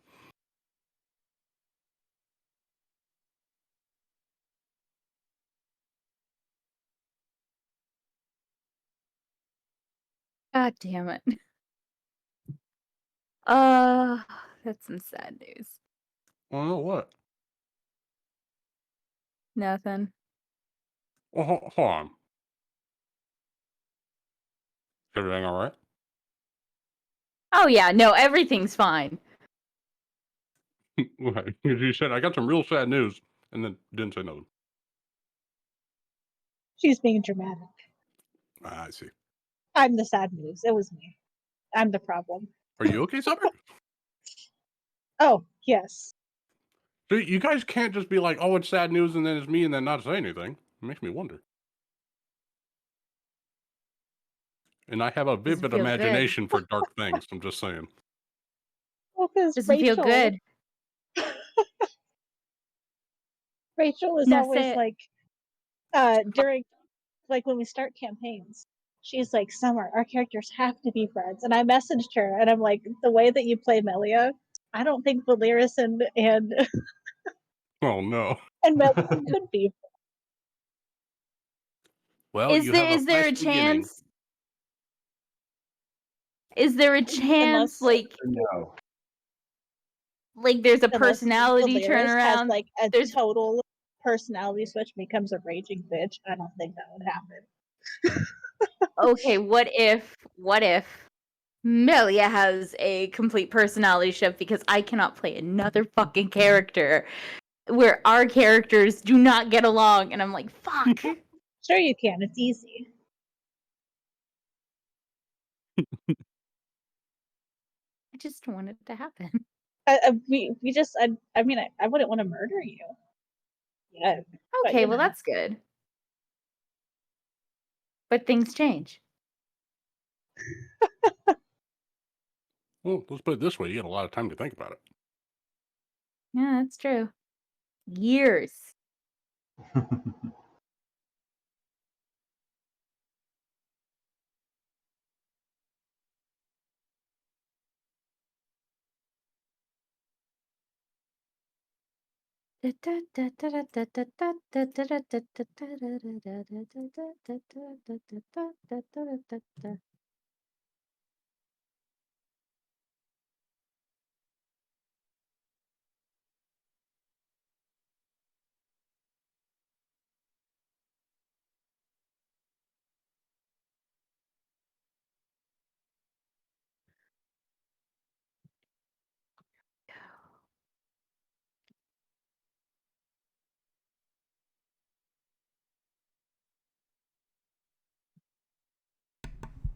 All right, I have returned.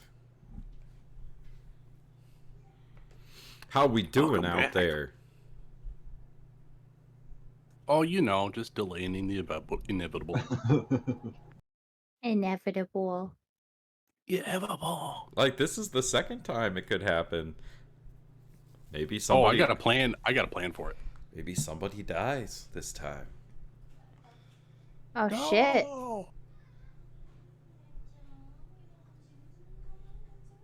Things could be different. Oh, this is intense. We could kill it. We killed it last time. Yeah, at level 1. We could kill it. But it got bigger. I think it's 6 squares now? 5 squares. It got bigger. It got bigger. Oh, fuck. Is it because you remember it being bigger? Oh, I was so much smaller. Yeah, it was so much bigger. I don't have the magic eye. That's Bindu. Bindu, it's all your fault. You made it bigger.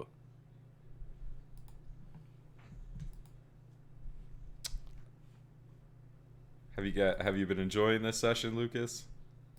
Oh, I have, yeah. Okay, good. A lot of them. This shit was hard to figure out. I'm just gonna throw that out there.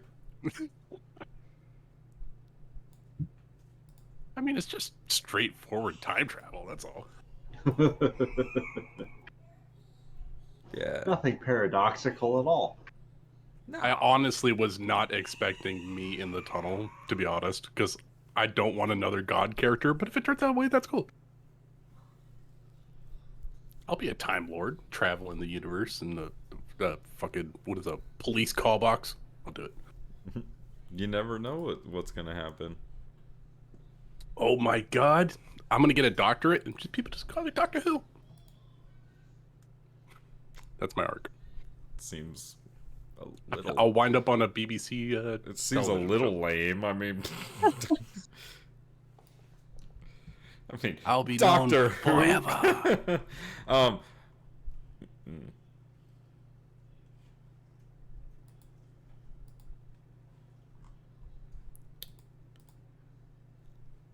Is everyone back? Really am. Okay. Is Bindu back? I don't think we have a bin yet.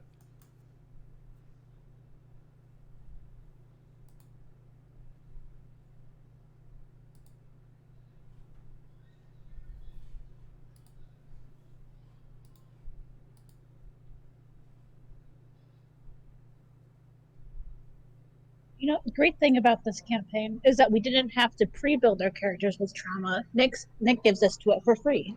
All right. Mm-hmm. I pre-built mine.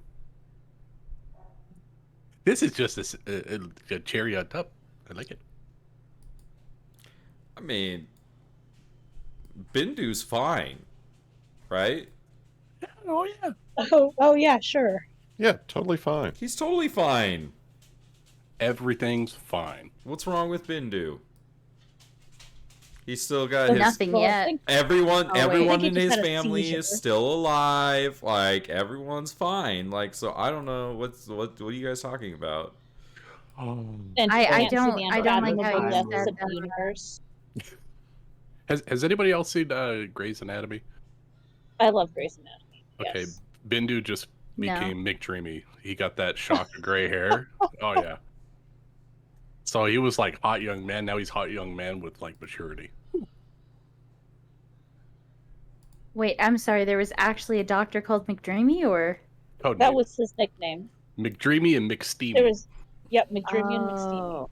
That's what the female doctors called them. Correct. Mm-hmm. McSteamy was the plastic surgeon, right? Yeah, he was a plastic surgeon.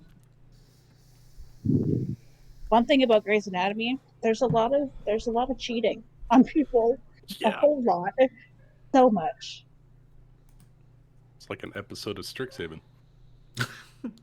Who cheated? I don't know what you're talking about. I did. You did? Yeah. I What? mean, not in like the platonic Okay. sense in relationships, but I cheated everywhere else. Oh yeah. Did you cheat on a test? Yeah. Oh yeah. Okay. I'm pretty sure Yeah, Sin cheated on my multiple plus, tests. my I think plus Sin did. 11 to persuasion was a lot better than my plus 0 to arcana.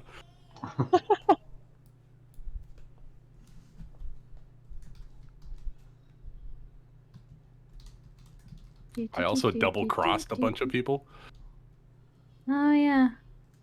especially Kieran. Sorry, Kieran. It's fine. You know. But it's coming back. Whatever. I'm going for a triple cross to get back on the good side. Chad's almost at 1 million followers. Yeah.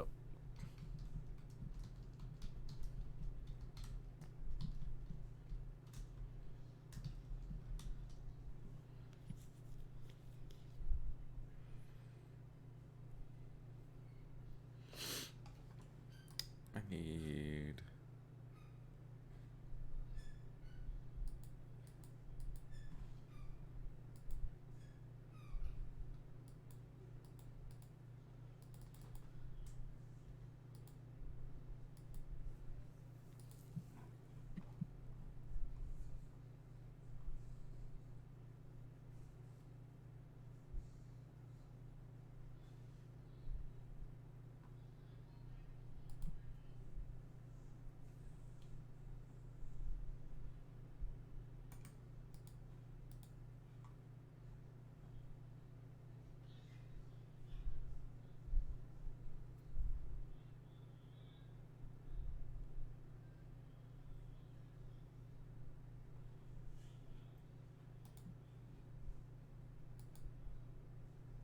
love Excel.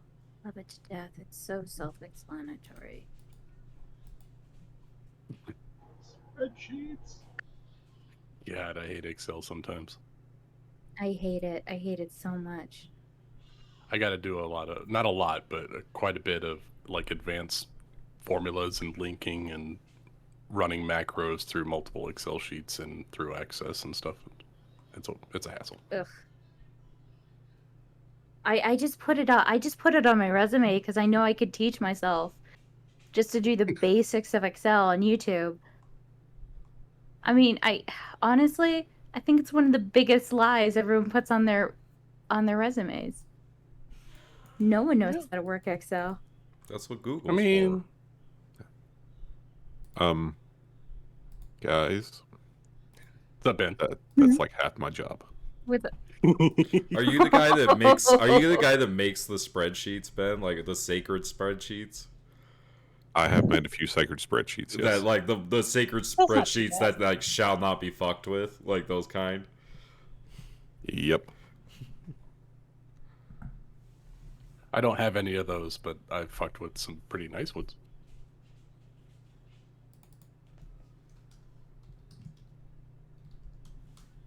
Okay, does that mean everyone's back now that Ben's back?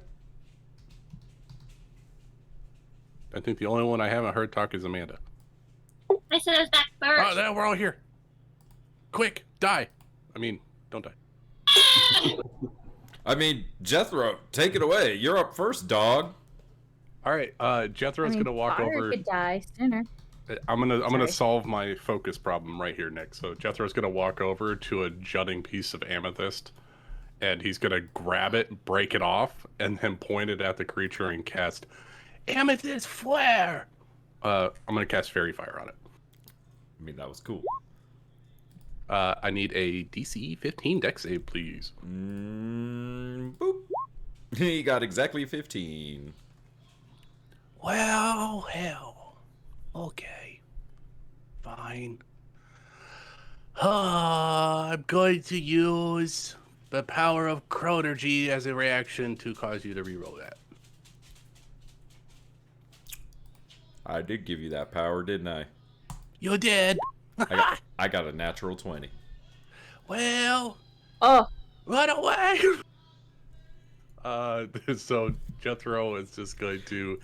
Do you have like that like cocky like I know how this goes, and then like you fucking like your spell doesn't work, and you're like, oh shit. And I realized, oh shit, I'm not very good with the sword anymore. So I pulled up my shield. I got my crystal in the other hand, and I'm pointing it at it like a sword. And I'm like, away! And I'm going to use a bonus action to try to telekinetically shove it. So I need a strength saving throw. Beast! I got a 22. Okay, you're good. Nothing's working! Run away! It's Jethro, worse this time. It's so much worse. Jethro's gonna finish his movement over here. I've done all my actions. I'm good.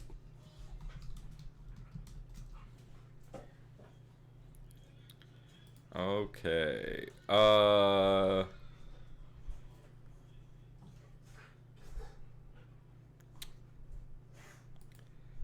Ben, I guess one of the things they do kind of want help from you is deciding what Bindu's eyes look like, because they're gonna look different. I'll find something good. Anime eye patterns. Anime eye patterns is something I want you to think about. Fine. Okay. So Jethro, is that the end of your turn? I'm good. Okay, Valeris. Okay. I forgot. Are these crystals like super freaking tall? Yes. Okay. Like 20 feet tall or something. Yeah, they're big. I mean, this dude is like 25 feet tall, and he dropped from the ceiling, so they gotta be massive. Yep. Big old room down here. Big old walk, dude. Watch out. Okay, so she's gonna move through Melia this way. But I couldn't like see it over this thing. Like, right? You can probably see under You the could crystal. see it. It's huge. Like, yeah. Is it feasible that I could shoot it? Yeah. I think you could find a line of sight to shoot at it. All right. Yeah, she'll shoot at it with her short bow.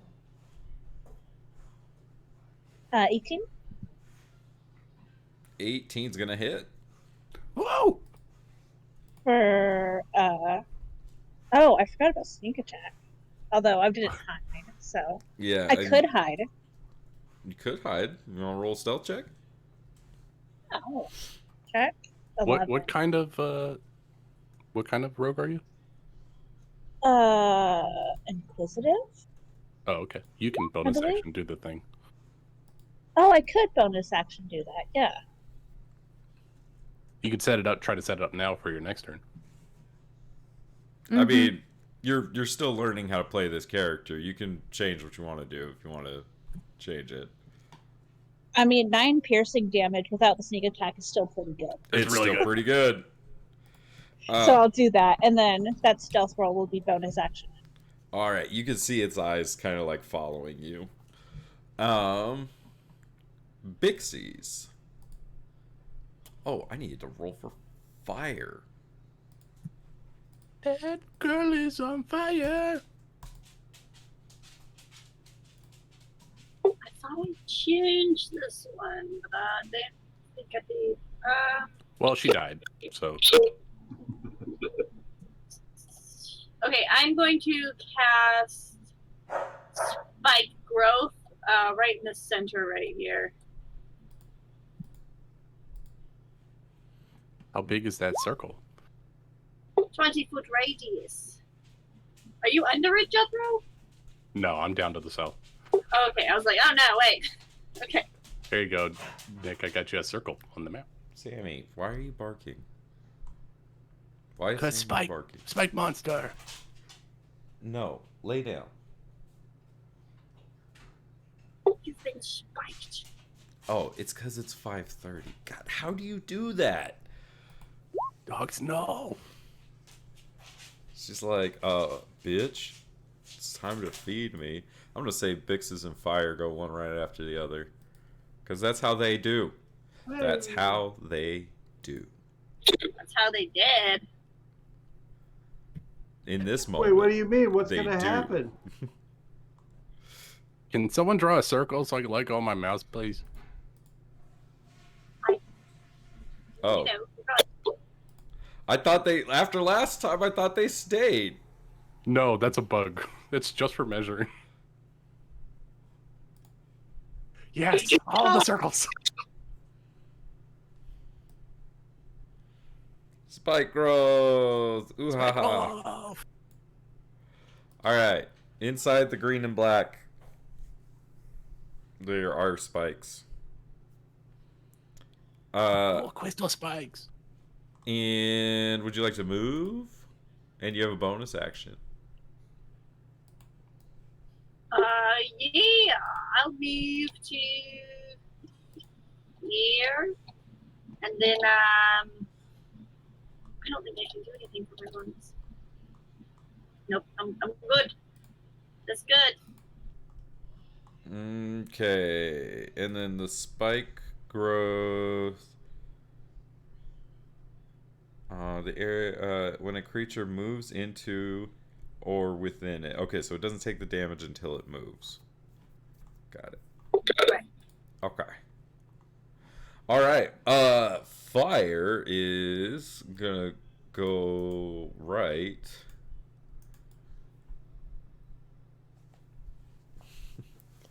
And I believe as children, she only knew produce flame.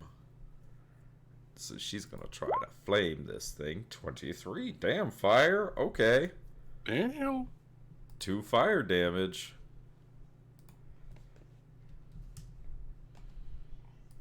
Oh, that's why fire never made it to level 3. Yes, she did. Oh. They were level 3 when she met. I wasn't there. I don't know. This creature is gonna move. Okay, now if it's gonna be moving to the side, well, I'm just gonna move it. It's gonna move over here. How much spike growth does it go through? That's 4 squares. 30 feet, 5 squares? 5 squares. Well, yeah, I guess it depends on which edge you're measuring from, right?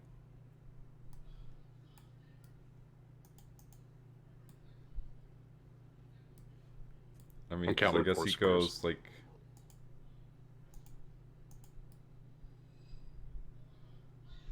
Yeah, it says 4 squares that you moved.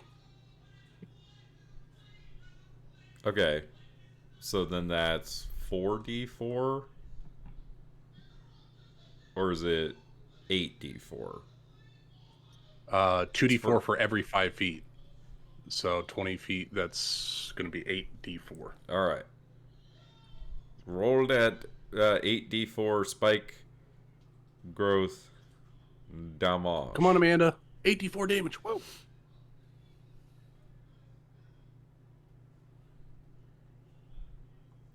Let's do that one. Look at these ones. I'm on a roll. Yeah, but half of them were above. So you're good. We'll take it. 20. Yeah, that's a lot of damage. Does it take all of that?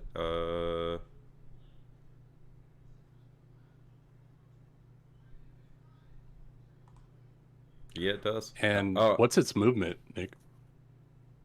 It has 40 feet of movement and a 40-foot climb speed. Because that's difficult terrain for the spikes as well. I don't know if that makes any difference. It's going to climb up above them. Ooh, nice. But it's still going to move through them to get to the crystal to climb over it. But it climbs around, and from up above, Malia and Valeris, it is going to swing its claws at you. 2 at Malia and 2 at Valeris. Ah. So Malia, that's a 22 to hit and an 18 to hit. Let me check my Yeah, that character hits. sheet. Hold on. So it's going to be 11 points of slashing damage and 13 points of slashing damage. Yeah, it barely hits. It barely hits. You just met it. Yeah. You just beat my 14. And then Valeris, that's going to be an 8 and a 21 to hit. 8 misses, 21 hits. All right, that's going to be 12 points of slashing damage. And Just like that. Half of her health is gone. that's going to be the creature's turn. It's like the first fight. Zyzeris. Wait, quick question. How much did I lose again? You took 24 points of damage. I am about to die. Dope. This is all my brother's fault. Well, you dumped Khan, though, right? I don't Zyzeris think is going to took start this just like time. sprinting up straight towards this crystal monstrosity. As he's getting closer, he's going to just start tracing out a couple of weird looking runes in front of him, and he's going to cast Shatter up on that crystal that this thing is perched on top of. Ooh, So I need a nice. con save from him, as like the crystal parts that he's got gripped a hold of just start to explode and shatter into pieces. He is a monstrosity, not a construct. I had to double check that. Okay. Con save. He rolled a natural 1. So he's going to take 11 points of thunder damage. And that crystal shatters. I'm going to roll a dex save for him. He falls prone. Aha! Is he immune to that condition? He is not. Ooh! All right. Go Zyzeris. And yeah, keep going. then Zyzeris is going to say, "All right, Malia, now's your chance. Get in there!" And he's going to bardically inspire Malia with a d6. Hooray! And that'll be his turn.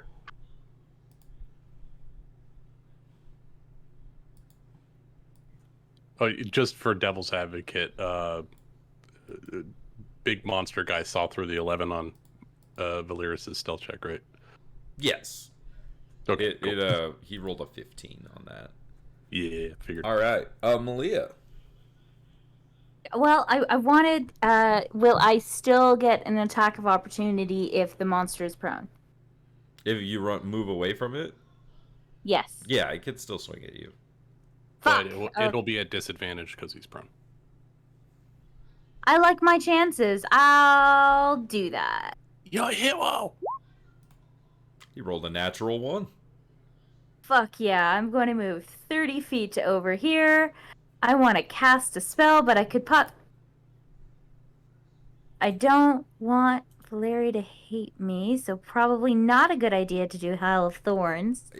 You could totally hit any part of that creature and not hit Valeria. Oh shit, yeah, I forgot. It's huge. I'm going to use Hail of Thorns. And try to hit the guy. So I cast that as my bonus action, and I just have to make sure to hit it. So I'm going to hit it with my longbow. Forgot. A wrong thing. Going after my 8. Just so you know, mechanically, you'll have disadvantage because he's prone. I don't know if Dick Oh, should that's overrule true. that because it's a huge creature. Yep, nope, you proned it. Yep, disadvantage. God damn it, I got an 18 for the first one, and for my second one, an 11. An 11's gonna miss. Added D6. Oh, D6, D6. Tell Come on, you, what do I need? You need a 6. It has a 17 AC. Fuck! Come on! No! You still miss as the arrows just kind of plunk against the crystals of the creature. Ting, ting, ting, ting. Hail of Thorns doesn't go off? No, it doesn't. Okay, well that's great. And my I think turn. you maintain concentration on it until you hit. Right? Okay, yeah. That let me sounds right. see. As long as you maintain concentration, yeah. Yeah. Yeah, next time you hit a creature, it'll expend. So you still got it for a minute. All right, awesome. So don't be damn it. blue. I forgot about the stupid prone position. It happens. Anything else you'd like to do? No. Cursing underneath her breath, though. Bindu. Okay, Bendu would like to, I think, repeat what he did last time, which is cast Magic Missile. Yes! Fire away. Oh, I need to pull up Trey's character sheet, too. I just remembered Trey didn't roll into initiative. God damn it! Excuse me. Yes, keep rolling low. There you go, 8 points of damage. What has anything changed about your magic in the last bit? Or do you feel like Not it's that still he- the same? Not for something like this. Like, this is still just kind of a bolt of energy. Okay. I suspect other things will be quite different. All right. Would you like to move? Bonus action? Nope, just staying back here. Wait, actually, as a bonus action... Oh, no, I have to use a cantrip for that. Never mind. Nobody's dying, right? Malia's at 6 hit points. Just a little bit. Well, look. I'm Then- fine. I'm going I'll be to fine. whisper a healing word. Well, no, I can't because I cast a level 1 spell. Nope. Yep, you're right. So Trey is going to use a key point and step of the wind and dash over to the prone creature and then hit it with a punch. 17's gonna hit for 6 points of bludgeoning damage. All right. Jethro. Jeffo, I can move under this big crystal, like around the center, right? Yeah, you kind of like, yeah, you got it. Like the centers are stuck in the ground, like the edges kind Like of, that yeah, path is like alright. yeah, that's fine. All right, cool. Bonus action. So I'm gonna move over here, and I'm gonna try to pull him back into the spikes. So I need a strength saving throw from him, please. I'm gonna steal something from Baldur's Gate. I'm gonna say, is there something about size categories with that? There isn't. There isn't. Nope. there a weight My limit mind to is it? strong.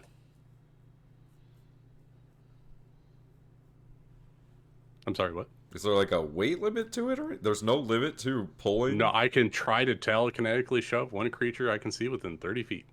When you do so, the target must succeed on a strength saving throw, or be pushed away from me, or pulled towards me. Oh God, Lucas is using Airbud rules. It doesn't say I can't do it. Eh? All right. Well, I rolled a natural 1. Okay, 5 feet into the spike growth. Get 2d4 more damage. That's 2d4 damage.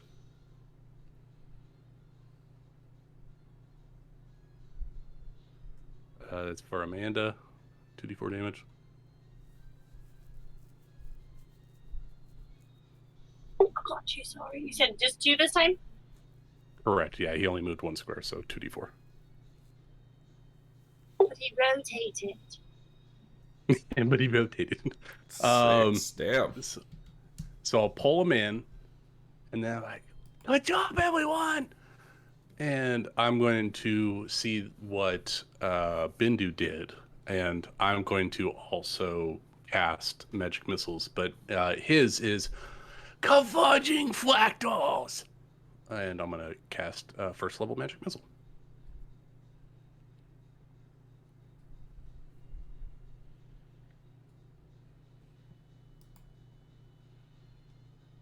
All right. Average damage for a total of 10 points of force damage to the creature. Not bad. That was my move. That's all I got, and I'll be right back.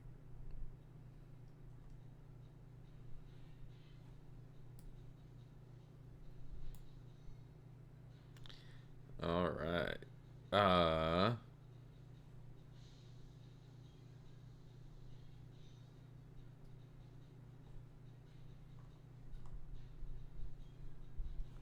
So Bindu Bixis fires Izaris. Make me perception checks. 11. DC 15. Unfortunate. Ah, Got a been 25. And fire Look at also. these crystals. Yeah. She was the twin that should have lived. Fire and Bindu, you both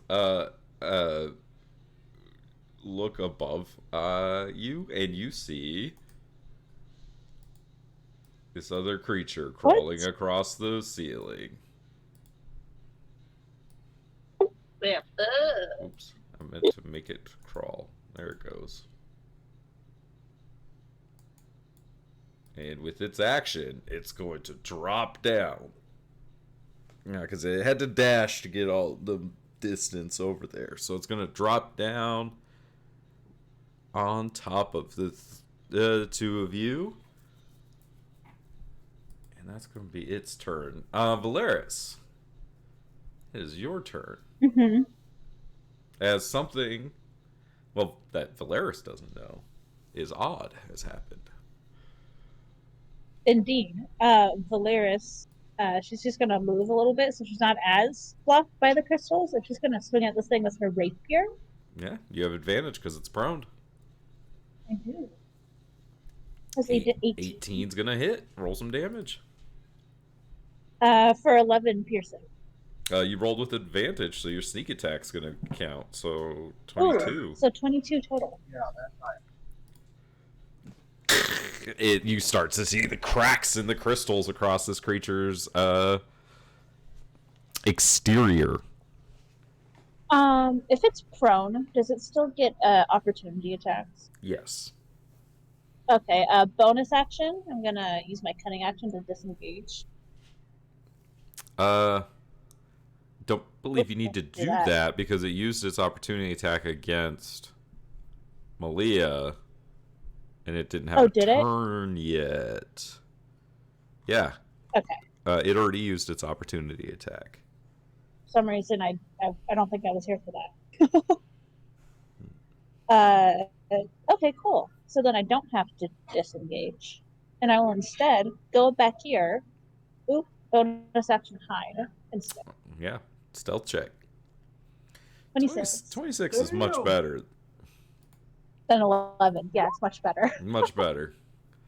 That's my turn. All right, Bixies. It is your turn. Another creature has emerged.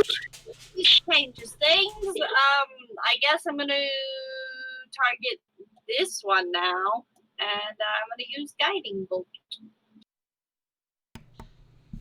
12's gonna miss. That's good. That's good. I'm gonna keep moving to here and then like there. Okay. That's all I got. Trey is going to hit this thing with advantage. And deal 8 damage. Why is my dog barking? She's just on one today. And he's going to use a key point. And he's going to flurry of blows. He's going to destroy this creature. So, Jethro, you watch as this creature is struck by Trey. And it just turns to dust.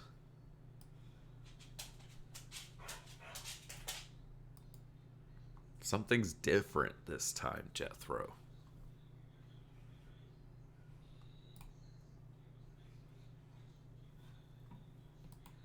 Maybe everything isn't set in stone. Fire is going to produce... Nope. Sammy, no. Lay down. 1 sec.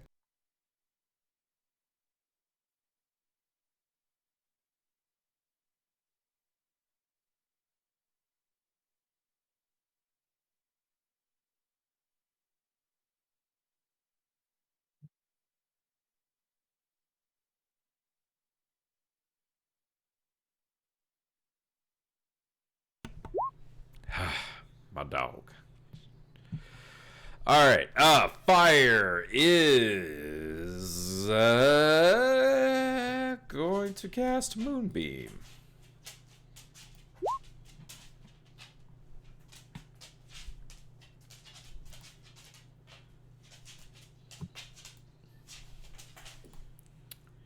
All right. This creature is dead. Zyzeris. Alright, since this one is dead, Zyzeris is going to just like do a quick spin about on his heels, and as he's spinning wildly, mid-casting of Thunderwave, spin 180 degrees around and just send this shockwave of a cannon blasting and echoing through this cavern wildly. I need a con save from this guy. He got a natural 20 that time. Ooh, that's not good. He's Oof. going to succeed. So he takes like 3 And damage. so 3 thunder damage. Got it. And Zai is going to go run a little bit this direction. And then for his bonus action, inspire Trey with his bardic inspiration. All right. Malia is What PR. is- Oh, oh. she's back. Never mind. Okay, I'm going to hit this thing because it's upright, and I have a feeling I'm going to hit it this time. So moving 5 feet out, I feel confident with myself. Everything's going to go good. I'm concentrating on that spell. Yep. I feel confident. I feel good. Going to hit it. You need a 17. I need a 17. A 10's not going to do it. Fuck! I'm bleeding a lot. Went through something traumatic, so whoops. And also, that thing. Boo. That thing's got a What? that thing's got a pure Spindu anyway, so It kind of you does know look that's like why it I'm has missing. a pure Spindu. Yeah. So, Bendu is going to attempt to like scramble back away from this thing. It's gonna swing at you. I figured it might. 19 That's a hit. for 7 slashing. Okay. But now that he's done that, he's going to Healing Word as a bonus action for Malia.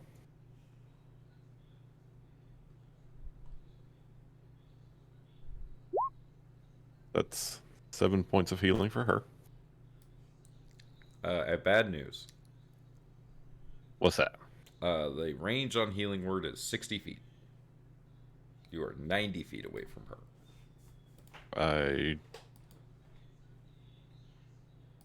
How far am I here? 65. Okay. Never mind. So I don't do that. Instead, And I thought Jethro was the time wizard. yeah. Instead, it's Guiding Bolt at this thing. Guiding bolt!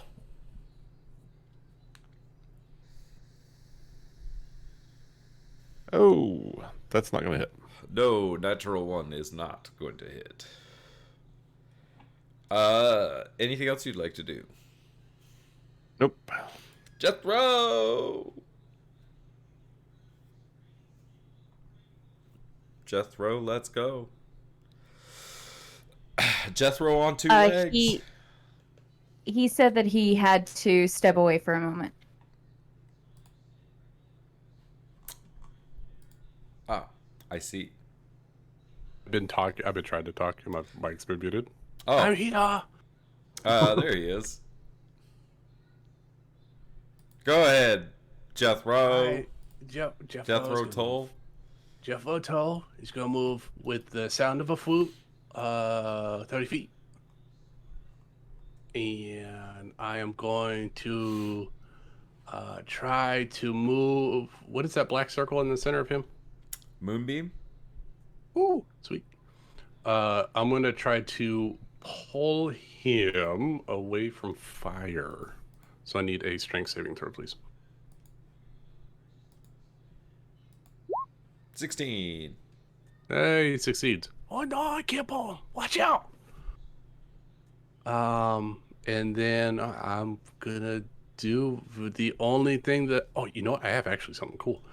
I am going to use. Yeah, that's thunder damage. I'm gonna pull out. I'm gonna grab another geode that's on the ground. That's about the size of a softball. I'm gonna pick it up, and I'm gonna chuck it at the guy, and I'm gonna cast Elemental Geode. I'm gonna cast Chromatic Orb using thunder damage. 17 AC. Oh no! Natural 1's not gonna do it. What's with the PCs? They're like the sheer idea that a second one of these was in this cave has rocked you to your cores. It's not how I remember it. That's it for Jethro. That's all I got. All right. At the start of its turn, it's going to take the moonbeam damage. 12 points of radiant damage. And then it's going to use its action to claw at fire. 19's going to hit for 12 damage. 16 hits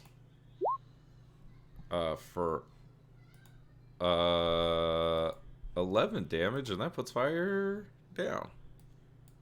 Boop. Wow. And then it's going to take a step this way, and it's going to swing its Zarissus. Hi, friend. You better just change your name. Zyzaris, I can say it. Does a 10 hit? 10 misses. What about a dirty 20 Oh, ouch. for 8 slashing damage? Don't like that. And then it is Valeris's turn. All right. Valeris, she's mostly just going to be moving this round. She's going to move 30 feet, and then for cutting action, she's going to use That is bonus action to dash. That is spike growth. That circle. Is that? Oh. Yeah, don't go that way. Let me rethink you that. can back up. It's okay. Sorry, it hasn't been my turn yet to take it away. That is Okay, so is with, dangerous area in there. If you want to go to the left, you can get 60 feet over here. Okay. But with cutting action, can I do bonus action dash and then use my action to dash as well? Yeah, 1000%. Rogues are crazy. You can move like 90 feet in the round. 90 feet. Woo. She'll cut across this way then. Here, 30, 40, 55, high tray. Oh, you know So- what? Actually, can I get a shot at it from here? Yeah. So then I just need bonus action to dash, and then I'll just attack it. Rogues are There cray you go. cray. Rogue shit. Because it's within 80 feet, yeah. Rogue shit. Rogue it in. And it probably doesn't even know I'm here. You had a good stealth check, so go ahead and roll Oh, with Oh no, advantage. PC. That's PC number 3. Natural one. Well, she has advantage because she was stealthy her last round, if I remember correctly. Don't roll another one. Oh, I was. You're right. A 19 hits. Roll some damage. 17. Nice. All right. It is Bixie's turn. Okay, well, first I'm going to get rid of this big old circle down here because there's nothing running through it. And then she's going. Can we walk over these crystals or no? Not like the centers of them, but like you can go like around them. I gotta go all the way around. You're killing me. No, I'm killing fire. Not again. No, again. Okay. But Okay, that's 30. for these guys, it's the first time.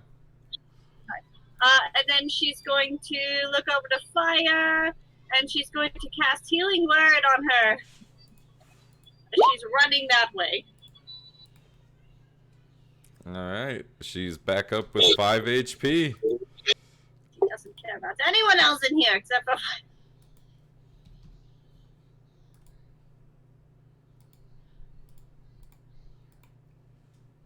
That's all I can do. Because can I dash as an action? If I'm a rogue, you it's can a bonus dash action. as an action. Yeah, Well, no, I cast Healing Word. as a Oh, that's bonus right. action. As a bonus action. Yeah. Oh, yeah. I fucking. Oh, yeah. She right next to fire. All She's right. actually going to stand here to like block fire from fire. Nice. Trey, feeling inspired, is going to rush over and give this creature a piece of his punk mind. He's going to unarmed strike and miss, and he's going to unarmed strike and hit. I roll better with Trey than Jeremy does. Jeremy does. All right, that's 6 points of bludgeoning damage from Traven Dyerson. Fire stands up, wipes the blood from her lip, and says, "Thanks, sis. Let's get this thing." And she's going to cast Flaming Spear this time. That's more her style. That's It's for sure more her wrong. style. It's more fire.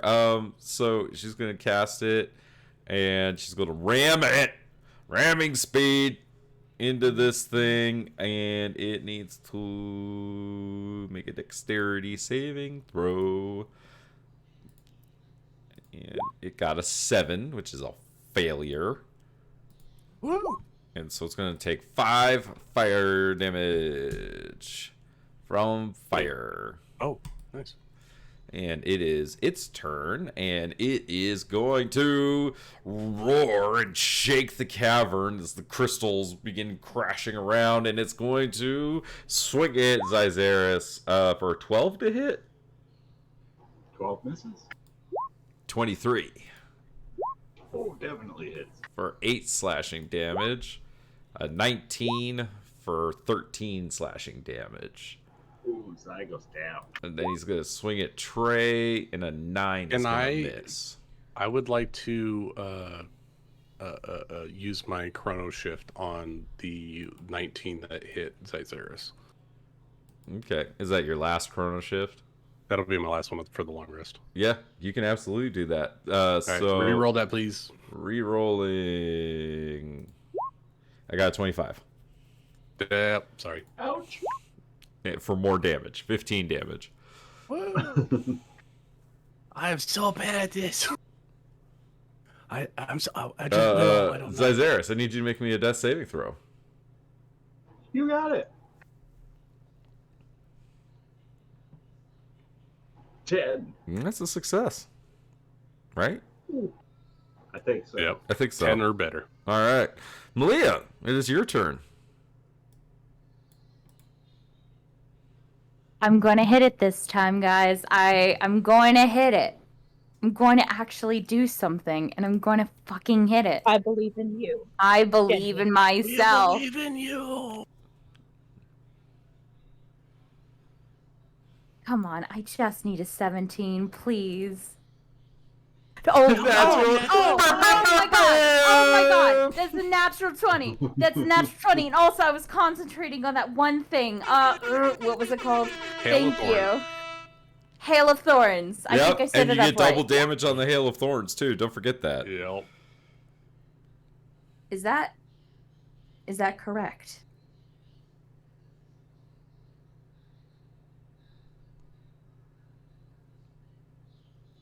It needs to make a dex save, and then you're going to roll 2d10 against it. So it rolled 1 for 2 damage, so you just need to roll another d10. All right. And then, okay, so it's 6. going to be 5, 7, so plus 8, so 20 damage total. Nice. Good hit.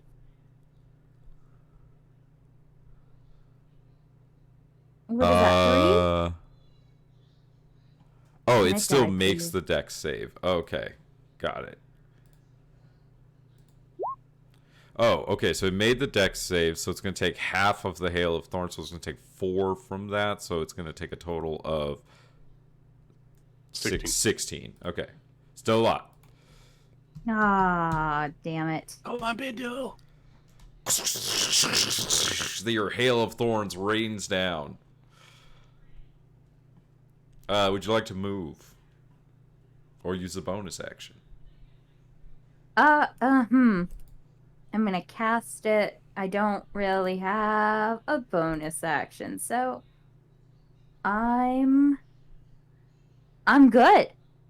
Wait.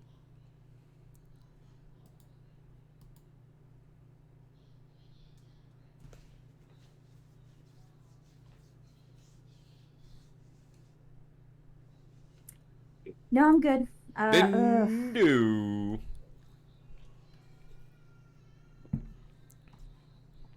Okay, seeing that Hail of Thorns go off.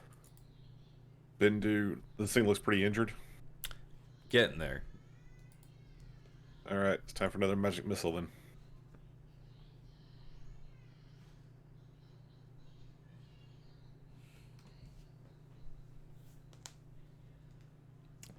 Alright, 4. 7. 13. Is this a first level? 13 total? Wait, that was a healing word. Yeah, I think I hit healing word a bunch. No, you got you hit magic missiles and missile, one magic healing word. missile, then healing word. Let's try that last one over. I was like, wait a second, 6. Ooh. So, 7, total. and then 12? Oh, yeah. Yep. Pretty good. What else would you like to do? Now that the thing's backed up a little bit, I'm going to run this way. All right. Jethro, this thing like turns its head and makes eye contact with you. And you realize that it is honed in on you. And you realize, like, you kind of feel your back against the crystal where you are. And you realize, like, in this moment, if you could defeat this creature, you might save your legs. You have that power. I know I do. But I'm gonna move right up next to it, near my friends Isaias, underneath the crystal. And I'm going to cast a second level converging fractals on it. So that's 4 magic missiles. All right.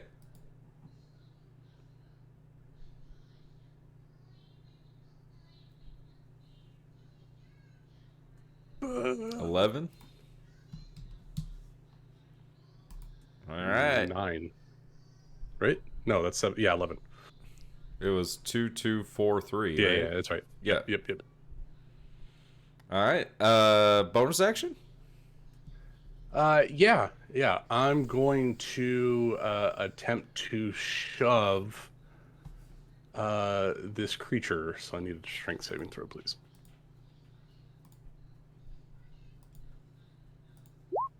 It got 21. Fine. But I'm a silvery bombs. So roll again at disadvantage. At disadvantage? Sorry, you get the roll again. You have to take the lower. 15 total. Beats it. I'll give myself advantage. And that's my turn. It's now the creature's turn. And it's going to wail on you, Jethro. I expected it. And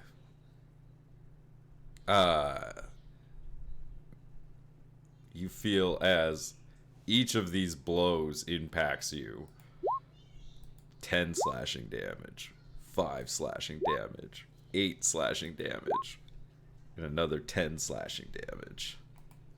1 over my max. Or 1 over my total. And I bet it's 0. Your shield, you put it up just like last time, and it impacts like your shield, and this time instead of like breaking, you see that your shield it doesn't like fully like it does break, like it shatters like it did last time, but you could see as it kind of like wait, do I want to do it right at this moment? No. Okay, just shield's gonna come back, but I'm a little like I was a little up in the air where I'm gonna do it. I'm gonna wait a moment, but your shield shatters, and you are flung back against the crystal, just like when you were children, and you feel the Can I use impact. my advantage to do something crazy? Sure. I want to take my arcane focus that I have in my hand and place it on my spine as he hits me to ensure that the timeline is kept and I'm not just Nice. knocked out. I love it. Yeah, you can absolutely. I do have that. to maintain the timeline. Oh, this is gonna hurt. And so Jethro is down. Just imagine seeing like older Jethro standing there with the crystal coming out of the crystal, fucking time warped shit. That'd be great. Yeah. And you hear a collective ooh. All the crystals are like, ooh, shit. Yeah. Twice? There you go. Valeris, it is your turn. Yeah, Valeria's just gonna go ahead and take a shot, considering Trey is within 5 feet, so I get sneak attack anyways. Yeah. 13 I don't know if misses. 13 does it. Nope. All right, then I'm gonna hide, and that's it. Did you That doesn't do it hide either. last time? What? No, you had advantage in shot last I time. had it. Oh yeah, I had advantage because of I was stealthy the round before, and I used my bonus action to dash. Okay. You got to make sure you get that insightful off because then that lasts for a Bixies. minute. Oh, you're right. We're learning. Then you don't need to hide. Yeah. Everyone's dying. Like last time. Hey, you guys said it was my For last time. you guys said it was my brand, so I leaned into it. Oh, we did this to ourselves. Fuck. Bigsies being Bigsies is gonna run over to these two down ones. Who are you gonna save? Ah! Oh no! Because he's close. For real, guys! Like, this is the second time I've told you we should not come in here. She's gonna try and get Zyzeris. We will all get there. I'll get there. You know what? Well, this is, she's gonna cast Healing Word. All right. I think that's what you did for me too. Minimal healing. Yeah. Okay. Guys, I'm trying. That's all I did for fire too, and she's my sister. And now I'm I think you need to work on your words. You know what? My words are a little stumbled right now because she's a little flustered because she doesn't want to be here, and there's these monstrous things falling from the ceiling trying to murder us all. When I thought we were looking for a tree. Also, she's like 11 or 12. We're still babies. No, I was 8 in this one. 8. Or 9. 9. She's a child. Action. What would you like to do with your action? Hit it with your stick.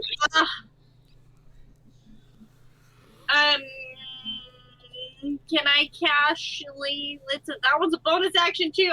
I got nothing. I got nothing for my. An attack. Yeah, you know what? I'll boop it.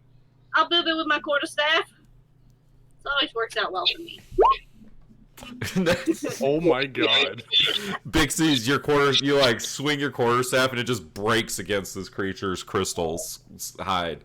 Yeah, I'll get it in the future. That was good, Summer.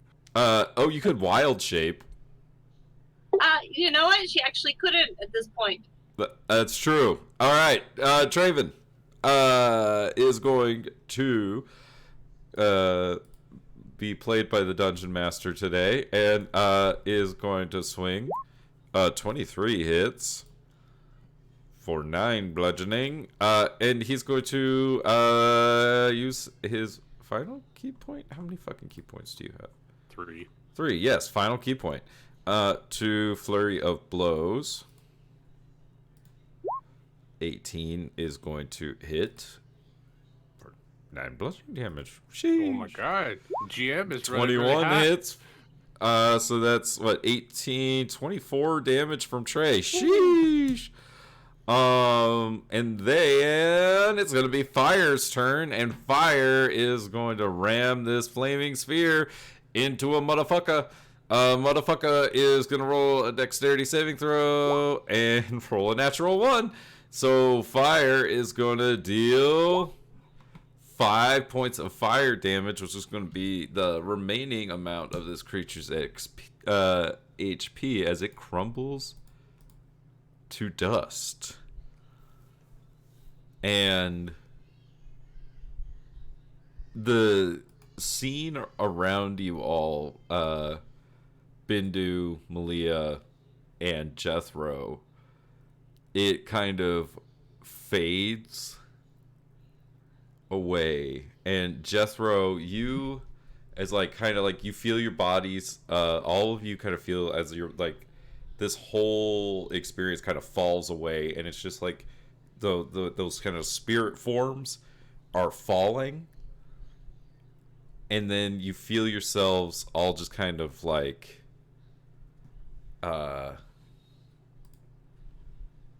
it's kind of like have all of you had like surgery where you've had like anesthesia and been under? Mm-hmm.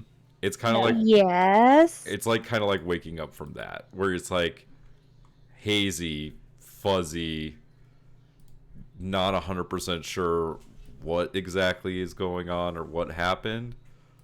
All wibbly wobbly. Yep, all wibbly Timey-wimey. wobbly, but you're back. Jethro, you're in your wheelchair. Malia, you're sitting on that same couch where you had the experience. And Bindu, you're sitting on the couch. Nobody else is there. It is just the three of you. Jethro, on your wheelchair, you see your shield. What? I reserve the. I also reserve the right to tweak all of these items. 100%. That's fine. That's awesome. Ben, checking my my Discord now. Did you find me a picture? Not yet. No. That's okay. No pressure. I do have your item, however. Could you maybe describe to us a little bit? Do you have an idea of how you think Bindu's eyes might have changed? I think so. I think instead of being like solid, they take on some of that star field that he saw out there in the meeting place of the gods. The eyes. And so like there's little like moving flecks of light inside his eyes. I could see it. Damn, he's even hotter now. Oh boy. Oh boy. Oh fuck! Sheesh. And then Malia,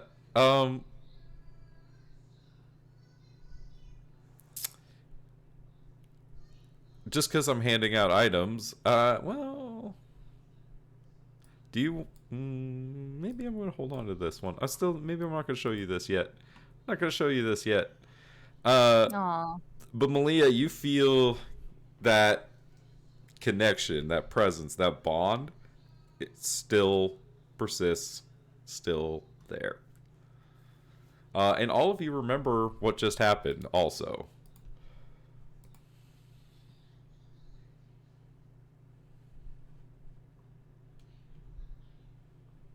Does anyone Shit. else One more thing. remember Sorry. what happened? Fuck. Sorry. One more thing. One more thing. Very important thing. Fuck. Sorry. One more thing. Very important thing. Jethro plays the narrator on loop. Yeah. Sorry. One moment. Jethro and Bindu. Jethro, your clothes are different. You are now wearing white robes, and Bindu is wearing red robes.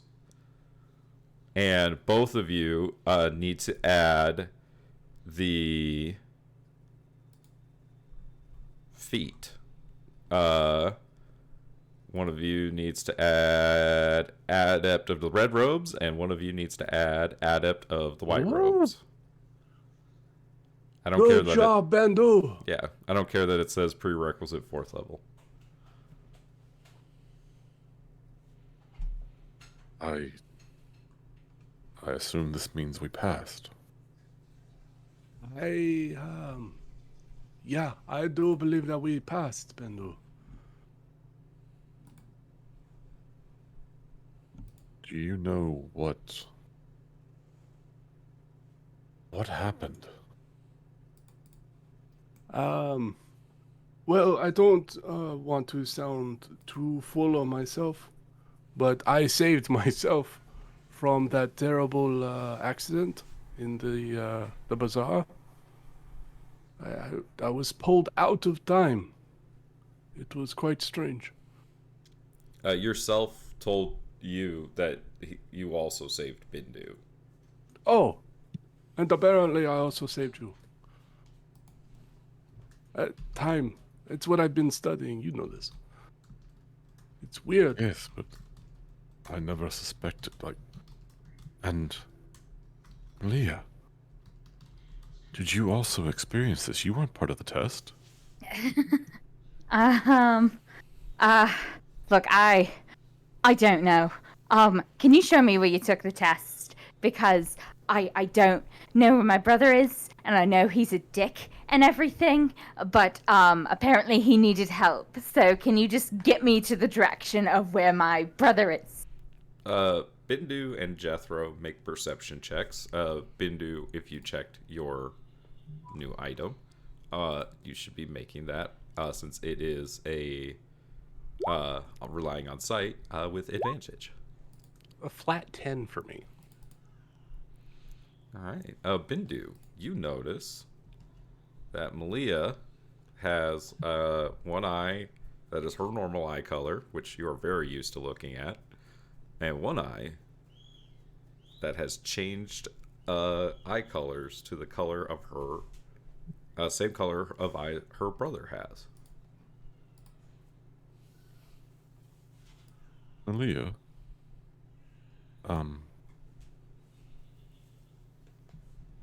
something happened to you.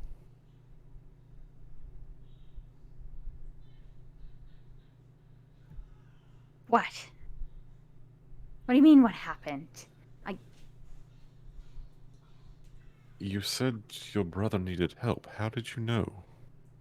A feeling, and then I think you also told me, right? It was down the hall, right? I mean, I just had a feeling when I was sitting here where you guys were taking the test.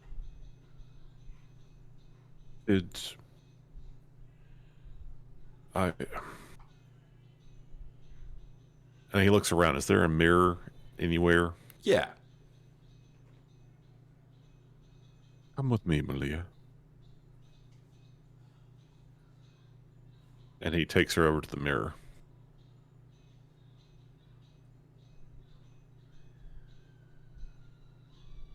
The fuck?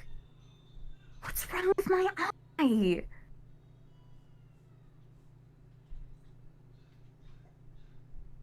I do not know, but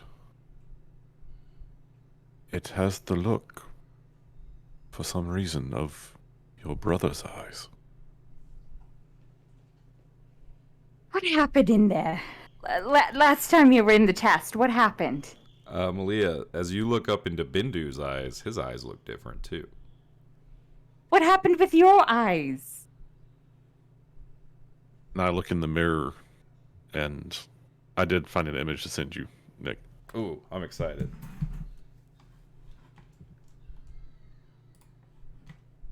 And oh yeah, that's cool. And basically he just doesn't even, like, he looks in the mirror and kind of gets lost looking at his own reflection because it's so unexpected. And he forgets the question you asked. Jethro pulls into the mirror because everyone's talking about their eyes just below the lost Bendu. I don't see anything different with my eyes. Ooh. Dang.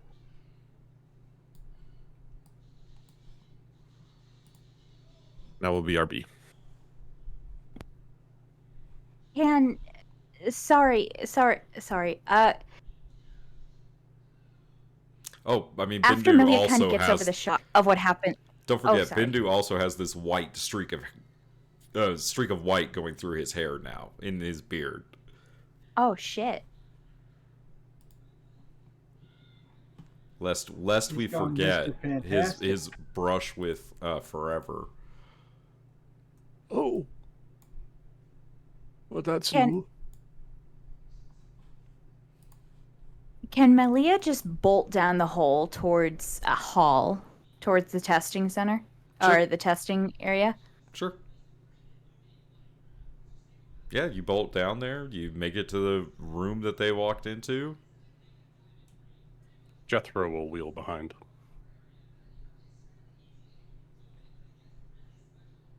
Yeah, Jethro confirms the door that they all walked through. You open it up, it's a closet. It was a magical gateway. It is not going to be a normal door. No. What happened to Alfred? Do you really want to know? Yes, I kind of do. He's a dick, but he's my family. Do you recall the goblin student that was sitting in the waiting room before the test? Barely. Well, he was given a spell scroll, and he opened it up. And it was a gate spell, a very powerful spell that allows one to call a much powerful being to them. He intended on bringing someone that was closer to him, but the person that came through was not a friend or ally. And unfortunately, your brother was, quite frankly, the weakest one that was available to him. And that entity took over your brother's body. You don't know that part, remember? You weren't I there. don't know that part. You weren't Never there. mind. You weren't there for that part. Extract all that. Time Wizard, though. You definitely knew JK. the gate part happened. You remember that part. I remember the gate part. Okay. Oh yeah. I And, remember and the gate part. meteor swarm part. You remember the first meteor you know what? swarm. I can infer all of that because he said that he merged. The guy that came out of the gate wasn't there before the gate. He's extrapolating. Mm-hmm. I believe that he was accosted and merged with this powerful being from somewhere else. I don't think that whoever is your brother is not your brother anymore.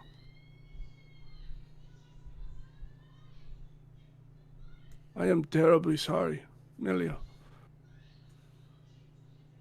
I believe he is lost.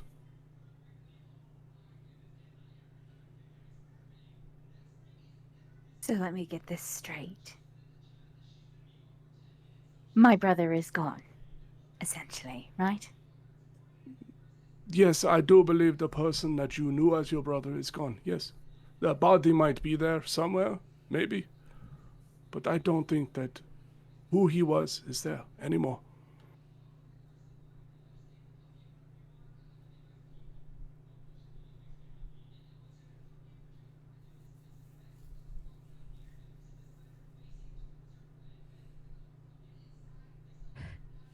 So, essentially, he's dead. He's just dead, right? Dead? Yes, yes. For all intents and purposes, your brother is dead. Back. That's great. You know it? That's fantastic. Didn't I always say that that he was better off dead? He was a dick, so why should I really care anyway? It doesn't really affect me at all. I'm actually quite happy about it. Jethro I'm is very going happy. to try to get close. He doesn't have the highest insight, but I could tell that she's hurting. So he's going to try to comfort her. You don't even need to make a check on that one. Yeah. I'll just come up and try to pull her close. I would.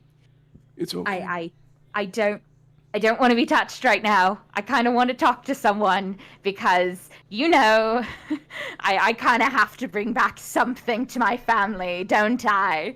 Have a bit of a funeral, look my mother in the eyes for the first time in who knows how long and tell her that her son is dead and that I'm happy about it. So who do I call? Who do I talk to get his stupid body so he can take a stupid journey to my stupid home, to my stupid family? Who do I talk to? Who's the manager? I would say talk to the Archmage Soul. I think they would be the best suited to handle this situation. Where is he? Can you just... She is around here somewhere. I will help look for... I'll take you to her office. She might be there. Bindu, you can walk in with them at this point.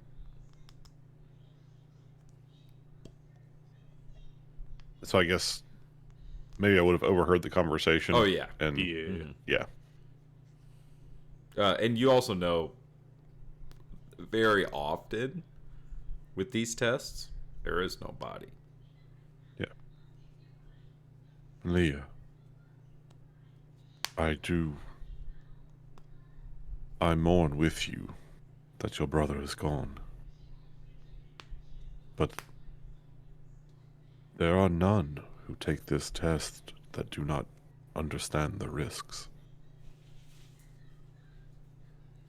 I am sure your parents understood them as well. You will not be the first that simply does not return. No. No. No. No. No. No. He's going to return with his stupid body. There's got to be something to return to, because he's not going to just disappear like that. He's too good for that. He is. He just can't be dead. You know? Like, don't like the good die young. He's supposed to outlive all of us with his dickishness and his assholery and just everything that's happening, right?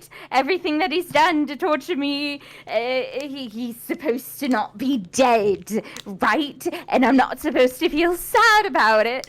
I'm supposed to feeling elated, which I am right now. I'm not feeling anything, actually.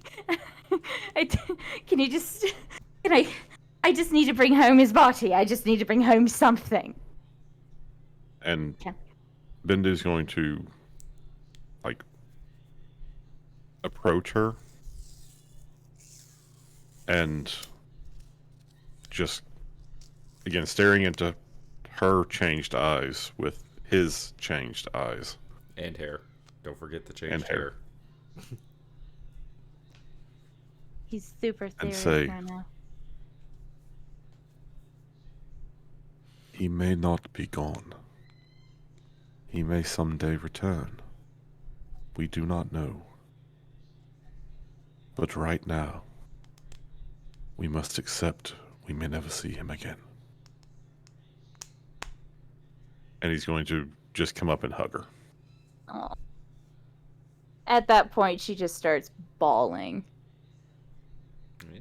And that's where we're going to end our session also. So, great job today, y'all. What a super awkward combo with her how it is. family. Apparently, you have to be at least 5 feet tall to get a hug from her.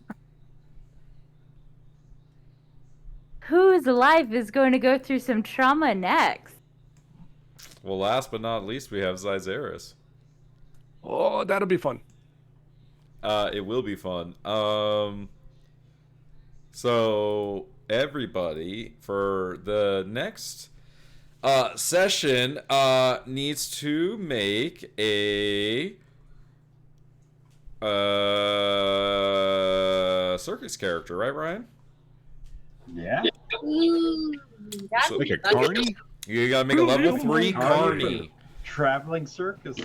Oh, William O'Malley's coming. That's sweet. No Bill O'Malley. He's in other places. Actually, you know what? Interdimensional Bill O'Malley's?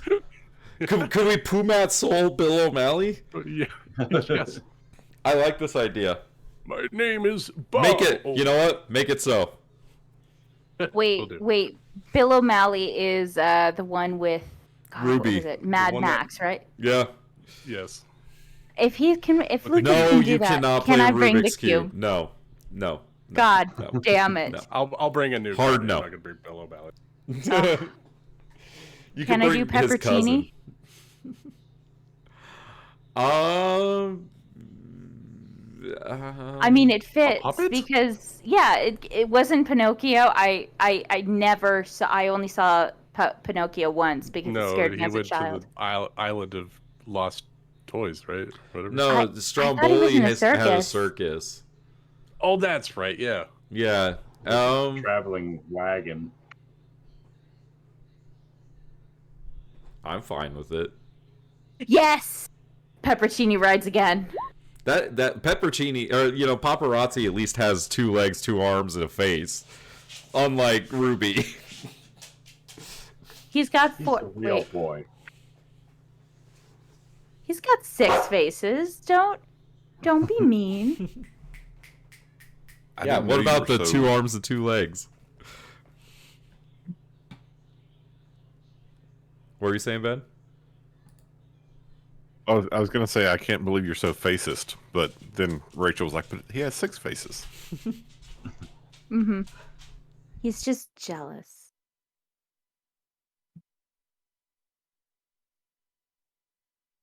Well, guys, that was a lot of fun. Great session. Woo! Mm-hmm. Test I of can't high add my spell sorcery. there. I can't All have the my trauma. spell. Your spell or your legs? Whoa, that's rough. No, because it's a 4th level feat, and I don't think they have it working right on D&D Beyond. I have to backwoods a fix for the spell I want. Well, oh, is it because you don't meet the prerequisite, so it's being wonky about it? Yeah, it's being wonky, and I don't think they have the ability fixed yet where you can, because you have to pick a spell from a school, and you don't have the option in the feat to do it. So it's just like, you're missing a spell. So I'm just going to grab the spell I want. We'll and make figure a it out. We'll figure it Yeah. out. You guys I'll make it a belong to wizard the spell at it. orders. You belong to the orders. You've received your items. That means you have your item. You have your item. You have your item. You have your item. I need to talk to you. I have no idea what Valeris is going to do with her crystal branch. That one I might just leave up. I'm not even sure what it does. I mean, it could you be like an arrow of returning or something. You had a conversation with that tree. You understand just fine. Oh, that's right. I know. She knows what it is. She just doesn't know what the consequences are of it. Now that is an accurate statement. That, yeah. What is it? It's a crystal branch, right? Crystal branch, yeah. Basically. Cool. All right, I'm ready for the carnies. Bring on the carnies.